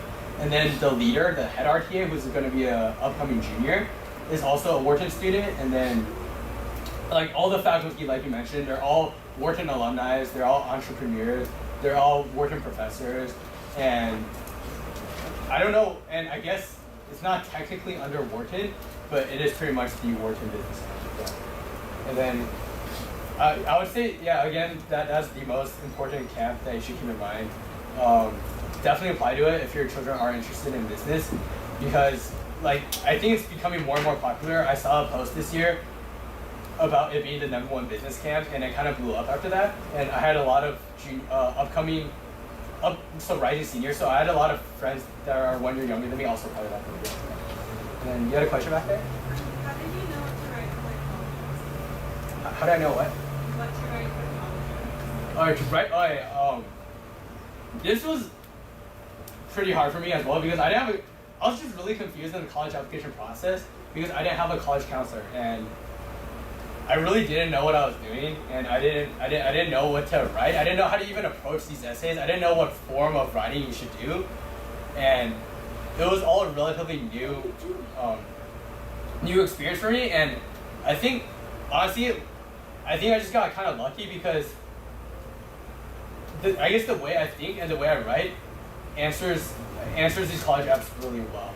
And then so for me, so obviously for Wharton, I was like, I need to write about the camp because, like I said, there's no point in going to this camp if you don't learn anything from it. There's no point in doing anything if it's just a label. So I kept basically a journal, a diary, whatever you want to call it, and I really looked through every day what I did every day at camp, and I picked the most meaningful things I did, the most meaningful experiences I had, and basically the most meaningful things that I learned throughout camp, and I kind of used that as a framework of my essay. And then I also just thought about exactly how do I show them what type of person I am. So the easiest way to do that is just what are you passionate in? And I knew right off the bat, I love to play volleyball and I love breakdancing. Sure, I participated in math contests and stuff. I made Amy, but I didn't care for math nearly as much. And so I hardly even mentioned it in my applications because they just weren't a big part of my life. So I just put in what I thought was most important about me, and I tried to really show them what type of person I am and try to convey that as best as I could. Wait, so did you take accounting and that kind of stuff? No, like I said, in my opinion, I would say high school business is not legitimate at all. And I mean, of course, it also shows that you have an interest in accounting. You have an interest, if you take principles of business, but they know that stuff is pretty much a joke. These colleges know that stuff isn't real accounting because you're not even gonna learn accounting until upper div in college, and then so you can take it to show interest. But like I said, if you were to choose, for me, I had a choice between taking AP Computer Science and accounting. I took AP Computer Science because I knew that was more worth my time. Yeah. So besides Wharton, is there any other college program that has business for Okay. undergraduate? So I know Berkeley has a really good one, Haas School of Business. That I don't know.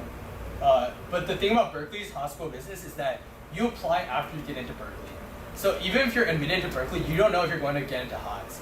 And so that's a pretty big risk, I would say, is that a lot of people go to Berkeley and they're like, okay, I want to do Haas, right? And then they apply after freshman year, I think, and they don't get in. And then now they just have a normal economics degree in Berkeley, or even worse, they don't even know what they want to do anymore.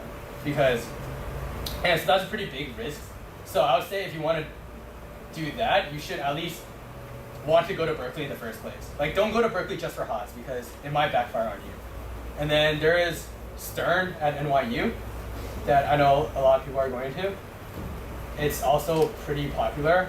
I personally for me, I wouldn't have gone into any business school unless it was Wharton, because I don't think having a business degree at I was like second tier business school is worth it, because for me, my choice was either I get into Wharton or I'm gonna study computer science at Berkeley, or if I got into Berkeley. That was the decision I was gonna make. I didn't even apply to NYU. I applied to Georgetown. Georgetown also has a business class or business school, I think. I didn't apply to any other business school besides Wharton because I didn't think it was worth my time and I didn't think it was worth the money. Because you could do anything and still go into the business world afterwards. And I think computer science is a pretty good path into the business world. But I'll say Wharton is definitely out there at number one, and then Haas School of Business, Stern in NYU. I hear Georgetown has a really nice one. But yeah, just keep in mind, like, having a business degree, there's not too many options you have, and these private schools are really expensive. I wouldn't quite say these other schools maybe. So when you're applying for colleges, so there are like early decisions and early actions that you can make, right? Yeah. So do you know the difference between early decisions? Okay, yeah, so early decision basically means if you get in, you have to go to this school. It is absolutely binding, and I'm pretty sure they blacklist you if you try to get out of your agreement. Like, I had a friend, or I knew someone in my school this year. He got in Columbia early decision, and rumors were that he tried to opt out and go to Berkeley instead, but he just wasn't even allowed to. Like, I don't know, you don't really like sign anything, or I don't know how they enforce it, but early decision means you get in, you have to go. And so obviously that's a really big decision to make. So that's why applying early decision gives you such an advantage, because other people are reluctant to make that decision. Early action, on the other hand, means that it is, I really don't, okay, so what I learned about early action is that these schools usually have early action is for the school to make the application process easier for them. So they get to screen people really early on before the normal application. So they have a longer time frame to determine what type of people they want at their school. And what I learned is that early action is for the school's purpose, and it's not really for the applicants. For some schools, early application does make it easier. I mean, all schools early action does make it easier, but it is not as impactful as early decision. Like, and just some schools to note that have early action are U Chicago, MIT, and then Caltech. And then these schools are just early action, which means you can, if you get into the school early, you can still apply regular, and you can still get into, and if you get into like Harvard regular decision, you could just go to Harvard. You're not binded to an early action agreement. And then Sorry. So, have you finished? Or one more thing, and then there are schools that have single choice early action. So these are schools that they're early action. So even if you get in, you can still go to other schools as well, but you can only apply to one single choice early action. So for other schools I mentioned, like MIT and U Chicago, you can apply to as many early action schools as you want. And then so you can have this advantage in multiple schools, universities at the same time. And then there are schools like Yale, Harvard, and Stanford that are single choice early action, which means that you can only apply to one single choice early action. So if I wanted to apply to Harvard early, I can't apply to any other school early. Even though it's not binding, I can only apply to one early school. Yes? Okay, so you mentioned the early decision. Do you have, do you claim your major when you apply for early decision? And also, all this information, how can you get it? For example, you mentioned Stanford. If you have early action, you can only choose one early action school. So where did you get all this information? Again, like, obviously, I think having a college counselor will help. Like, they'll tell you this information. For me, again, it was literally just asking my friends that had college counselors. Like, I was just pretty good at that, and I had just really good friends. And I had like this, I had this one group of friends, and they were really competitive, like 2 of them are going to Stanford, like everyone else like Berkeley, like CMU. They're just really competitive students, and they all had college counselors. And I mean, when you're really good friends with them, they just help me out. A lot of it was my friends. Yeah. So for the first question, The first question was early decision. Do you plan your major? You don't. I think for most schools, you're not binded by a major. You don't declare until sophomore year in college. So you just tell them what you're interested in, and then they see from there. And then for UPenn at least, like for Wharton, there's only one major, it's economics. We all major in the same thing. So you don't really determine, but you have to choose for UPenn, you have to choose what school you want to apply to. Like you can't apply to engineering and Wharton at the same time. You can only choose one. And I know, and it's hard because I have this one friend, she applied to College of Arts and Sciences, and personally, I think she would have gotten into Wharton, but she didn't want to because she didn't want to take that risk. And she just applied to College of Arts and Sciences because she wanted to get into that. Yeah. Can she Transfer? It's a really complicated process. It's easier to transfer out of Wharton than it is to transfer in, like obviously, yeah. Do you think you could have like not taken certain APs, or do you think all the APs like helped you get into work? Oh, again, that's like one of those things that I don't think are significant at all. In that, I mean, it is appealing that I had a rather rigorous schedule. Junior year, I had 4 APs and 1 honors class, and then senior year, I had 4 APs, and I TA'd. I was a student clerk, and then, I mean, I think it is appealing to have a academically rigorous schedule, but if you know you can't handle it, I don't think it's something that you should pressure, or I don't think it's something you should pressure your children to do. Like, I know a lot of people that ended up taking like APUSH is often stayed as one of the hardest classes on Lynbrook, AP US History. And a lot of people took it and they didn't do well. They were overly stressed, and that was because they were just like, oh my god, it's the hard, like I need to pack my schedule with hard classes. I need to look good for colleges. But you really need to think about how much this is going to affect you in the long run. Because I know a lot of people that were just so affected by this one class, APUSH, that they weren't able to do well in school in general, and it really took a toll on their health in general and on their confidence because they just weren't doing well in this one class. And that's just something to keep in mind. Like, don't overwork yourself, and just really know how much you don't bite off more than you should. And I personally don't think it made a difference for me. I think if I didn't take the APs I took, I still would have gotten into Wharton because even the business ones, AP Macro and Micro Econ, I took them afterwards. And after my application process, so they didn't even show up when I applied. And yeah, I just don't think they're that important. So did you put your AME and the math content into your application? Yeah, I did, but I didn't mention too much. It was just like list one of your awards. But I heard in UPenn, you have to.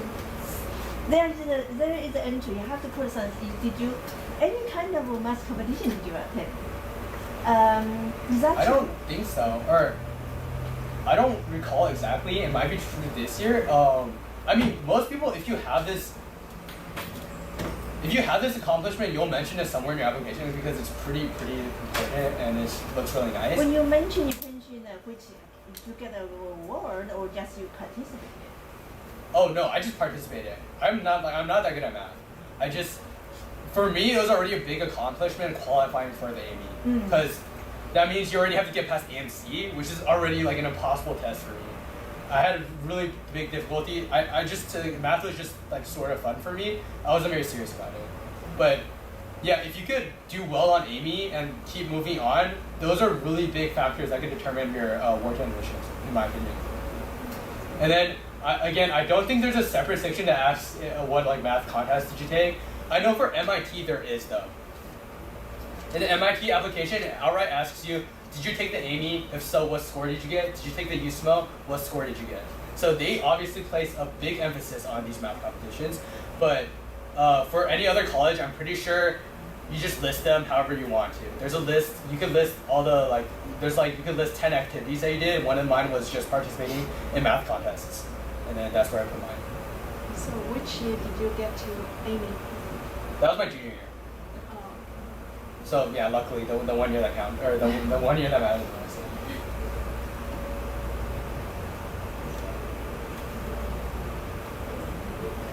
If there's no question, I have another one. Okay, That's yeah, no. It's not significant. I saw your number when you show us your application. There's a second row, which is the different number than you showed. What's are you the talking about second number calculated? Like how do you get that number? Okay. Yeah. Yeah, this one, right? Yeah. This red? This Yeah, red? yeah, Okay. yeah. So, sorry if I didn't make this clear, but this is the average, so the average alumni score that gets into this school. So from Lynbrook. Oh. So all the people that got into UPenn, they average it and then they give you, and this is the average of those people. Oh, I see. Where So did you get that information? this is all, it's called Family Connection. It's part of, does Monta Vista do it? Yeah, Monta Vista. Okay. Is anyone here else from another school? Gun does that. Gun does it too? Okay, so I guess most high schools do this now, Family Connection, and then they just calculate it for you. I guess because they know my scores now, I'm part of the system now. So next year's applicants have information with me in it, and I probably lowered all their scores. But yeah, but it's all online, yeah. And then it's pretty easy to access, I would say. After you have some talks with your counselors, and they just introduce this application to you, and then it's all really public. And the GPA is 3.9. Oh, okay. It says The red 3.9. one. Oh yeah, 3.98. Wow. And then yeah, so that means literally almost everyone got like a 4.0, and then some kids got a 3.8 or 3.7. Wow. And then for me, okay, sorry for the discrepancy. Upon applying, I had a 3.97, and then I kind of just slacked second semester senior year. So I did, yeah, my GPA did drop to a 3.93. So this is throughout entire high school, it dropped a little, yeah.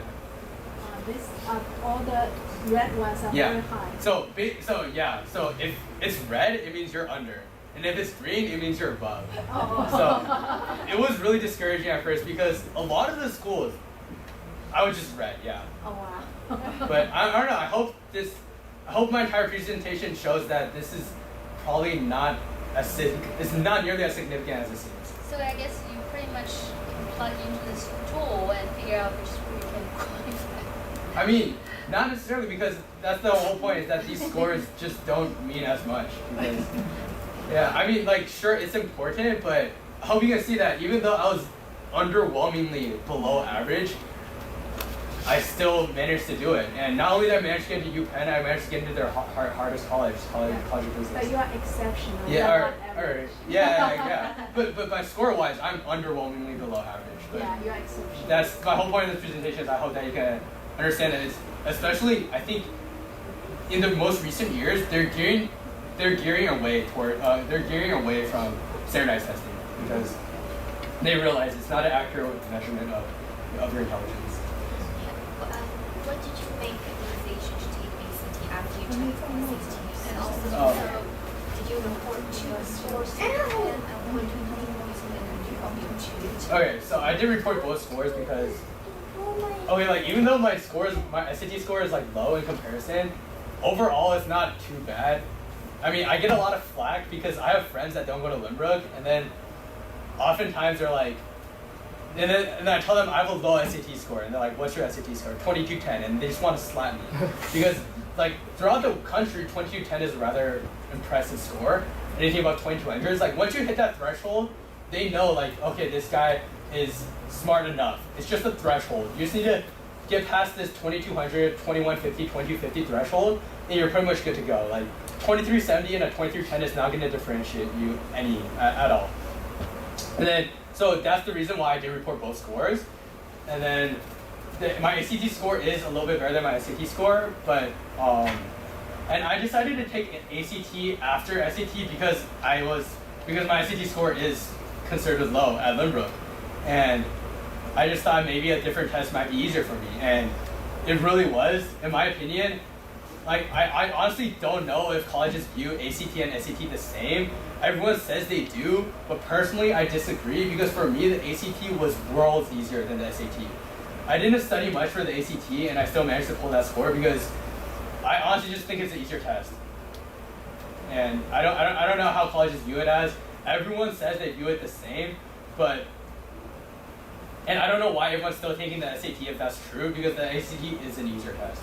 Did you take any lessons prepare these Yes, I took SAT classes. They aren't as helpful as I would say. Everyone would say this. They aren't nearly as helpful. Again, it's one of those things where it's like all they make you do is they make you work and you get homework. And if you keep practicing, they basically set deadlines for you. And if you hit those deadlines, you're gonna get better. So without that class, I probably wouldn't have worked as hard because it's hard to like motivate yourself rather than like having a teacher tell you that you need to do this by then. So I took an SAT class at Flex, and then I thought it was okay. It's rather expensive. Looking back, I probably wouldn't have taken it because I don't think it was worth the money. And then for ACT, I just self-studied. And yeah. What time you started to prepare ACT? Oh, I started really, really late. And then that is something I definitely discourage because What considered late? I took my first SAT in October of junior year. So it was the first SAT in junior year. And I guess looking like before, like maybe in the past like 5 years, that's not really late, but I know that students are becoming more and more, or like parents are becoming more and more proactive about this because I know a lot of freshmen are taking SAT classes already, and if you can finish SATs by sophomore year, that's like a pretty good goal. Because it's not good to have it linger over your head. Like I took SAT math senior year, which is really unheard of because that test is considerably easy. So a lot of people take that freshman year, and for me, like I said, like my parents were really on me, and I guess my brother forgot about it because he never told me to take it, so I just didn't take it. And then I guess a lot of my friends. Which class you mentioned? Which class? SAT. This is SAT math. There's Math the too. one class called the SAT. Or this isn't a class. This is the test. The prepare. The prep was just for writing. It was for SAT 1 writing. Oh, okay. Or yeah, writing and reading comp. So this preparation for math class you took. I didn't take any math class preparations. I took the test senior year. Okay. So that was really late, and it was really ugly because SAT math covers, I would say, pretty basic stuff like algebra 2 and maybe a little bit of pre-calculus, but it's so basic that you forget it by senior year. Because I took pre-calc sophomore year, I took algebra 2 freshman year. I had an entire year of calculus where it doesn't cover any of the stuff because I already assumed you know it, and then I took stats senior year. So I had to start from scratch, basically studying for the SAT 2 math, and this is my senior year, and I was taking this test, like this 9th grade test, and it was unreasonably stressful and unreasonably difficult for me. Yeah, so it's definitely Get your. I would encourage you to get your standardized testing over with as soon as possible.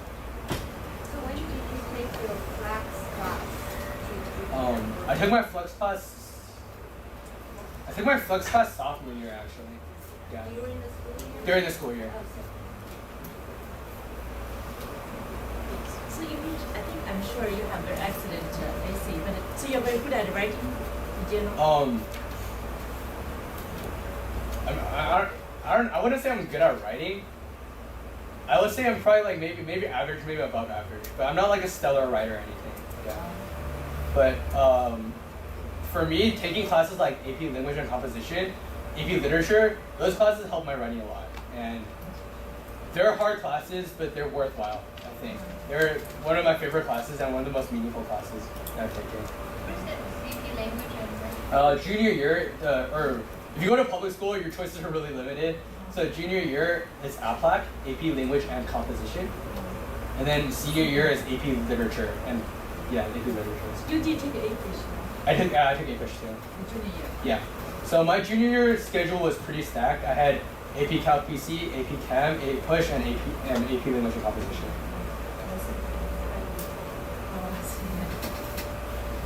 Yeah, you were playing volleyball too. Yeah, and I was playing volleyball. It was second semester was hard, and it was really difficult. How did you manage your time? Like I said, I'm not the best time management person. So yeah, I basically just traded it with sleep. So I did not sleep a lot at all throughout junior year, and it's not good. It's definitely not healthy, and I don't have too many regrets because I had a lot of fun because I sacrificed a lot of time to have fun, and then So I'm actually going to ask you on some parts. Yes. So you mentioned know, if you're going to football, do something Yeah. at early time, do it. Now, game, Yeah. computer game for boys, Yeah. that's a pretty big role. Yeah. How do you manage that? Do you actually play game? And Oh, where's yeah. your balance? Where is the boundary when you stop? For me, I was just Or you're just never like it? or no, I played a lot of video games, especially when I was younger. I played a lot. Like in middle school, I played a lot of. I used the computer a lot. I just wasted a lot of time. And I guess as I got older, I got my priorities straight. And this is something you talk about with your kids, because like, if they're just putting computer games above school, then that's just something you need to talk about. And if you don't talk about that, you just continuously get into arguments. Nothing's gonna change. And then, but for me, I just understood myself. I was like, okay, I like playing games, but I also want to succeed in life. So I guess I was rather disciplined. I never did it so much that I would like just outright like stay up all night playing a game and I would just fail the test the next day. No, I would always just maybe I'll like waste time until like 9, and then I'm like, okay, I have like 10 to 2 to study in 4 hours. Like I'm okay. Like yeah, like a lot of times like I started to calculate like how much work I could get done. Like how like my like deadline was like 2 a.m. every day. It's like how much time do I have left until 2? Yeah, and it was like a really bad mindset, but I mean that's how I got through it. And obviously, if you can sleep more, like sleep more, and it's bad to waste time and not sleep a lot because I think sleep is really important and it helps you during tests too. There's countless times where I made like easy mistakes, like out sushing on tests because I just didn't sleep enough, and it would be really embarrassing. I really get really frustrated by it. Wait, you were gonna ask something? Or? Yeah, you answered that. Oh, okay. For the how I want to ask how late you sleep. Oh yeah, it was ugly, and then yeah, it would get pretty ugly because I had on my odd blocks I had calc, chem, and English on the same day, and I got pretty unlucky with my schedule. So basically, in high school you have block days, so you have like even and odd classes. My odd 1, 3, 5 was chem, calc, and English. So I would sometimes have 3 tests on one Tuesday, and Monday night would just be absolutely like terrifying. Yeah. On that Spanish one, it's normally like you have Spanish 4, because in our high school usually people after Spanish 3 honor. Oh, yeah. At our school, it's pretty normal. Most people continue with like 3, 4, 5, like 3, 4, 8, 3, 4, and then 8. Yeah, because my understanding is if you take Spanish or if you take a language in middle school, it's 2 years to complete Spanish 1. Is what they call it. Yeah.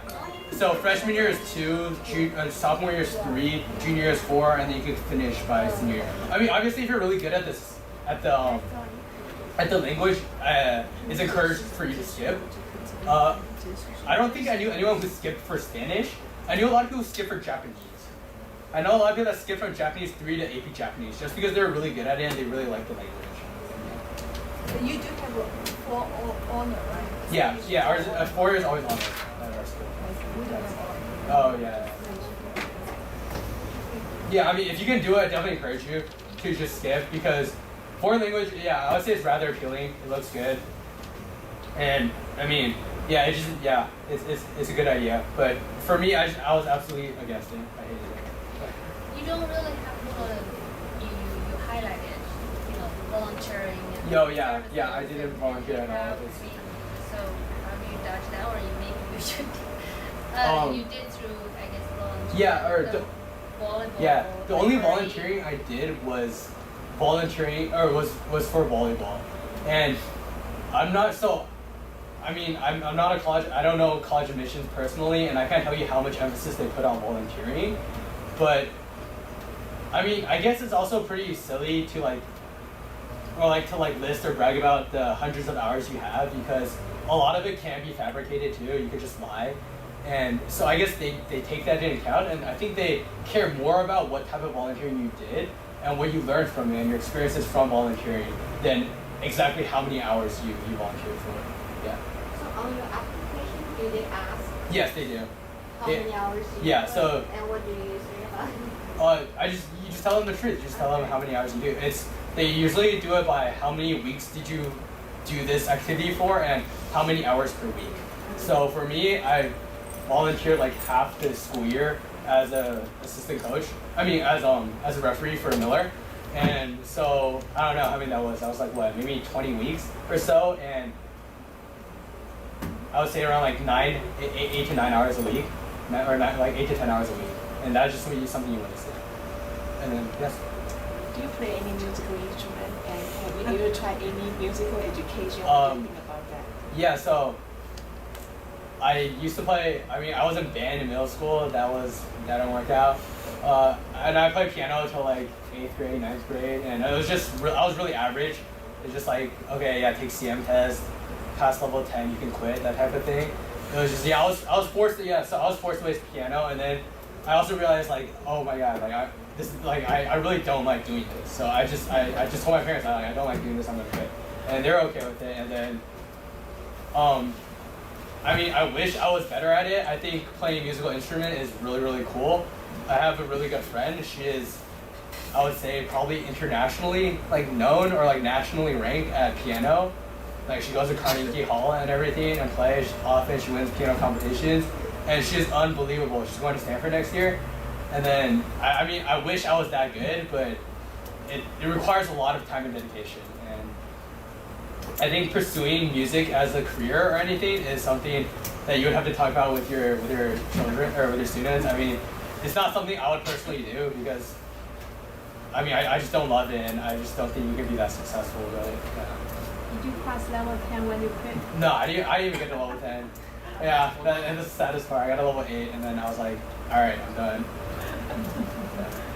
Yeah. But it's definitely something I still play. I still play piano this year. Like I would pick up like random sheet music or online like songs that I like. I would learn it because I still think it's a really good skill to have.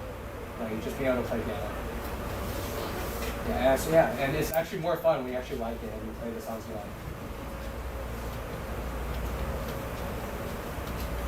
Thank you so much.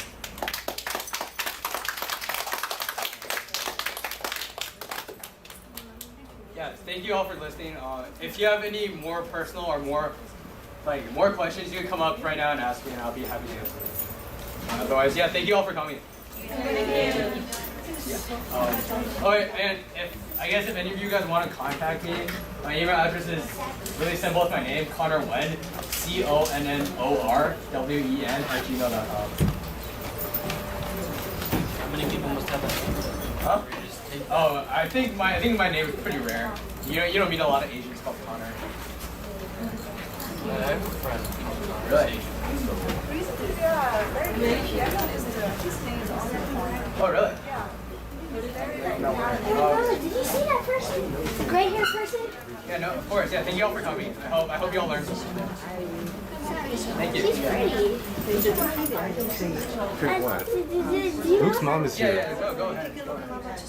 You're blind. Oh, no, you can actually. Oh, okay. You can actually control yourself. Oh, okay, great. 我是writing，你应该把那个名字写上，把那个名字写上。 Call him when? You're a freshman. Yeah. He's varsity. He was West Side. Yeah. Okay. Yeah, that's the biggest thing. Next year, you're not gonna get much playing time because volleyball is just like that. If there are better players on the court, you're gonna get I mean, it's hard to say. I would say you would get better on court. And for me, it was always about getting better rather than playing that. And I know playing the actual score, like in games, helps you get better as well. But personally, I think just the level of play on JV is just so low that it's not worth it. Like I played varsity my sophomore year, and I mean, yeah, I would say just because the practices will be worth it. And you're outside, right? Yeah, especially for like an outside hitter, to get good reps, you need a good setter. And that's the biggest problem that I would have on JV, is that everyone just sucks at setting. Yeah. So if you have a bad setter and it's just you don't get the reps, you don't get good reps. The good reps is better than like a lot of reps. So even though you might not be playing, I don't know who your other setter will be next year. Oh, if Numair and Nathan both set on JV, or like he never plays center because I was. There's no reason for him to play over me. But if he might start next year, I would say that's a lot better. Yeah, it's a lot better because then you get good reps on both sides. You get New Mary and Nathan. And Nathan's gonna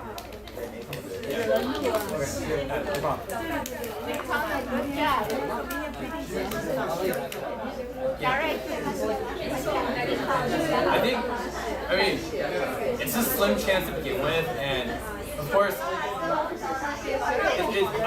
wasn't good at math and I mean, I guess the biggest thing is you really just need to show interest. By showing, and if you, like, I didn't, like, honestly, like, I created, me and my friends created an app, right? On the technical side, I didn't do jack. Like, my friends carried me through it, but on the business side, I did almost everything, and I just learned so much about tech and so much about the industry that it's just be knowledgeable about the industry and just show interest. So I actually didn't. Okay, so I'm honestly not very good at DECA. Like I said, like I don't know why. I just like never did one, or like I would always take one part of because I did role play, right? I would always just take one section and then because there'd be so many times I'd get like first place in like I would get first place on one role play and like third place in another role play. I'd tank my test and get wrecked. And then so I did DECA. I did this this night. And then I wasn't really too into it. I honestly didn't talk about DECA that much in my application because it wasn't a big part of me.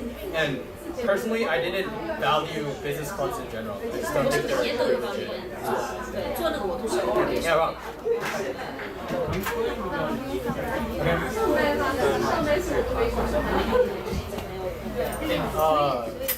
Wait, so you're going to be going to next year? Okay, what school are you going to? Tally? Oh, okay. I mean, what math are you taking?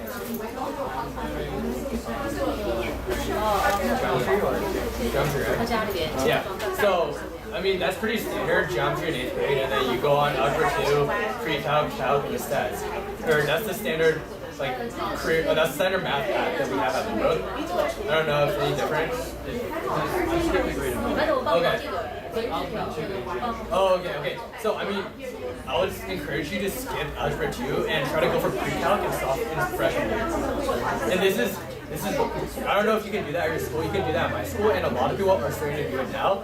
And this is really important because so if you do what you're doing right now, you're going to take Calc BCG year. And that is and it's really hard considering the workload you're going to have. Because Calc BC I want to say it's a hard class, but there's just so much homework and so many like repetitive problems that you need to do. And it's a lot of time. So if you could get that done with sophomore year, you're like, it'll be a really big advantage. And then if you can't skip algebra, okay. So I know a lot of people that skip algebra 2 outright, and I know other people that skip pre-calc. Skipping pre-calc is a little harder because the jump from algebra 2 to calc is pretty big. It's a little big. It's doable still. I would say it's definitely doable because I know a ton of people that do it, and I just personally don't think math classes at school are like that hard. And then, but you go. That's like the less preferred, but still a really good decision. Yeah, nice to meet you. I'm Connor. Yeah. Let me know if you have any more questions. Yeah. Okay. Thank you. No problem.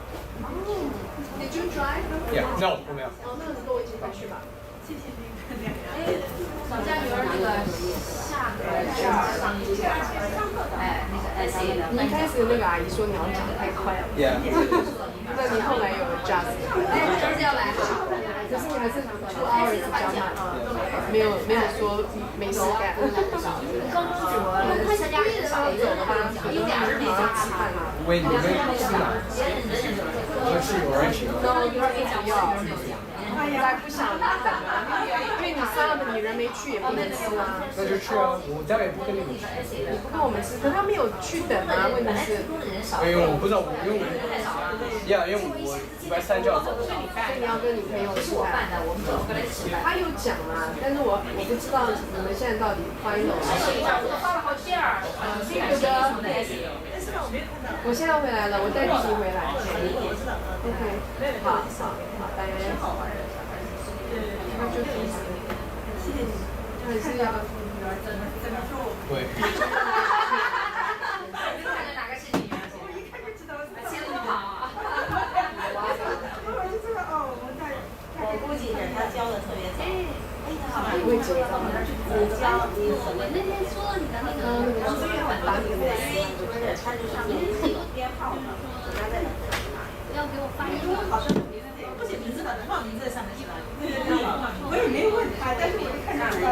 让人家去没关系，行好，对对对，那这样比较。你把那个上面吃也是下次能多多晚。我觉得他那个节目真的到了大概350，只有3个人。我这些 audience， 是跟你后来开始做的事情。4年。你不是每年开这种会跟陌生人来讲，那么好，是吧？哎，今天他有时间，哎，你觉得他讲好吗？他刚刚也跟我讲，什么好？好不好？乐章。那你就跟你来算一算吧。后来也好一点吧，我看看热的要命。热的太热了。后来好一点吧。对呀，是。我看他后背这个衣服全是湿的，他就一个劲儿的擦脸，讲得很好。哎，他本来也就容易流汗，所以这个。今天这个空调我还是弄了一下，还是没弄好。行，所以我们今天早上一来就把它使劲弄了，下午这一锅就热起来了。哎，赶快。站在这儿倒挺凉的啊！你这间很凉，这间站在这儿很凉。刚刚有个妈妈还把她每张 slide 都拍下来。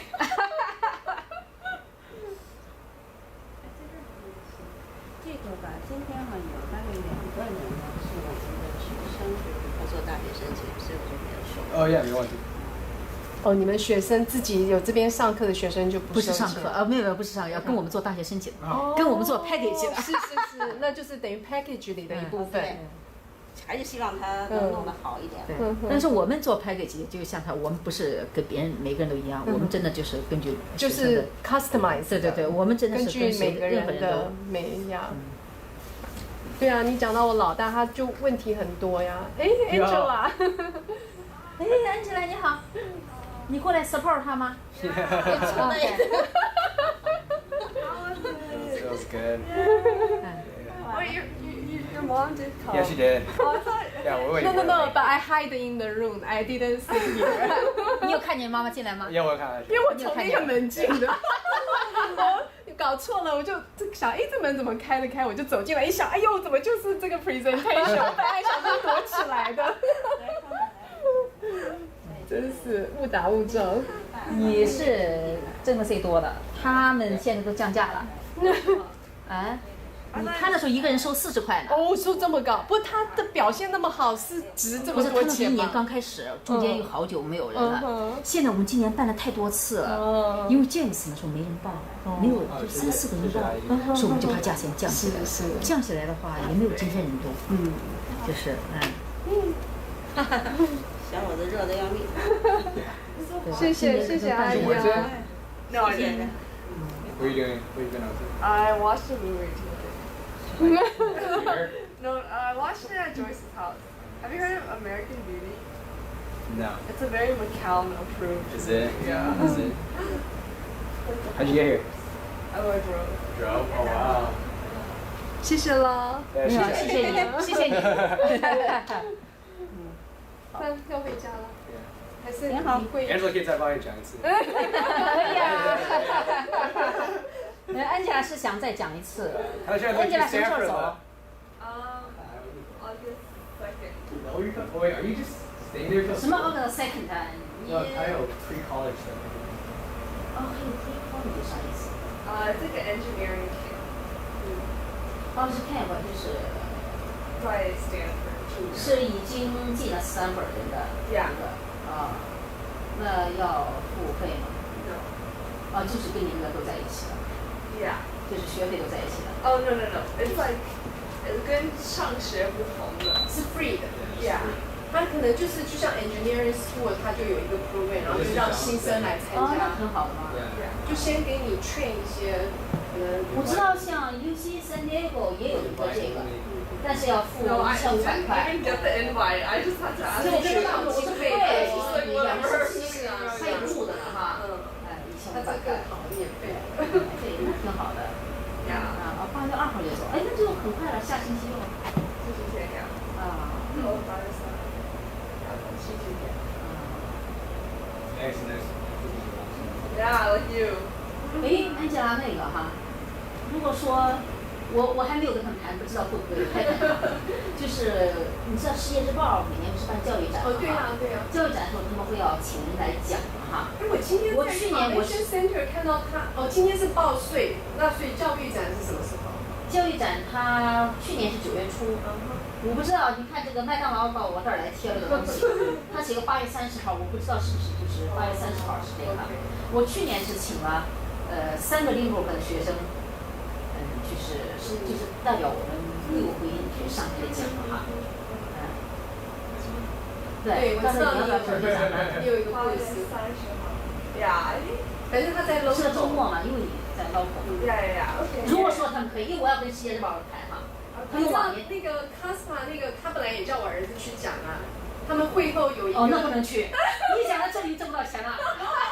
还好没去，因为他去打球了。对呀。现在他那儿听过了，你到那里怎么收钱呢？冠军说，我说。除非他给你讲员费哈。那个没有钱的。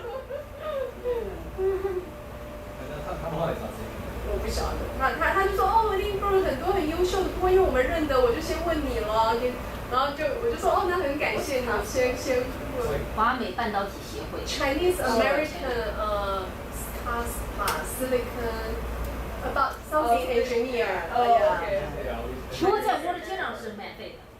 因为他们不会付钱的，因为通常他们是上台讲的话，就是要付钱给《世界日报》啊。但因为我们，因为《世界日报》它办的教育展，它等于是帮你做广告。但因为我们是 non-profit， 所以你看《世界日报》比跟我们免费，但是你看西归还觉得我们是。没有，就是你看你是用你的春晖还是龟骨？没有，我都是用龟骨。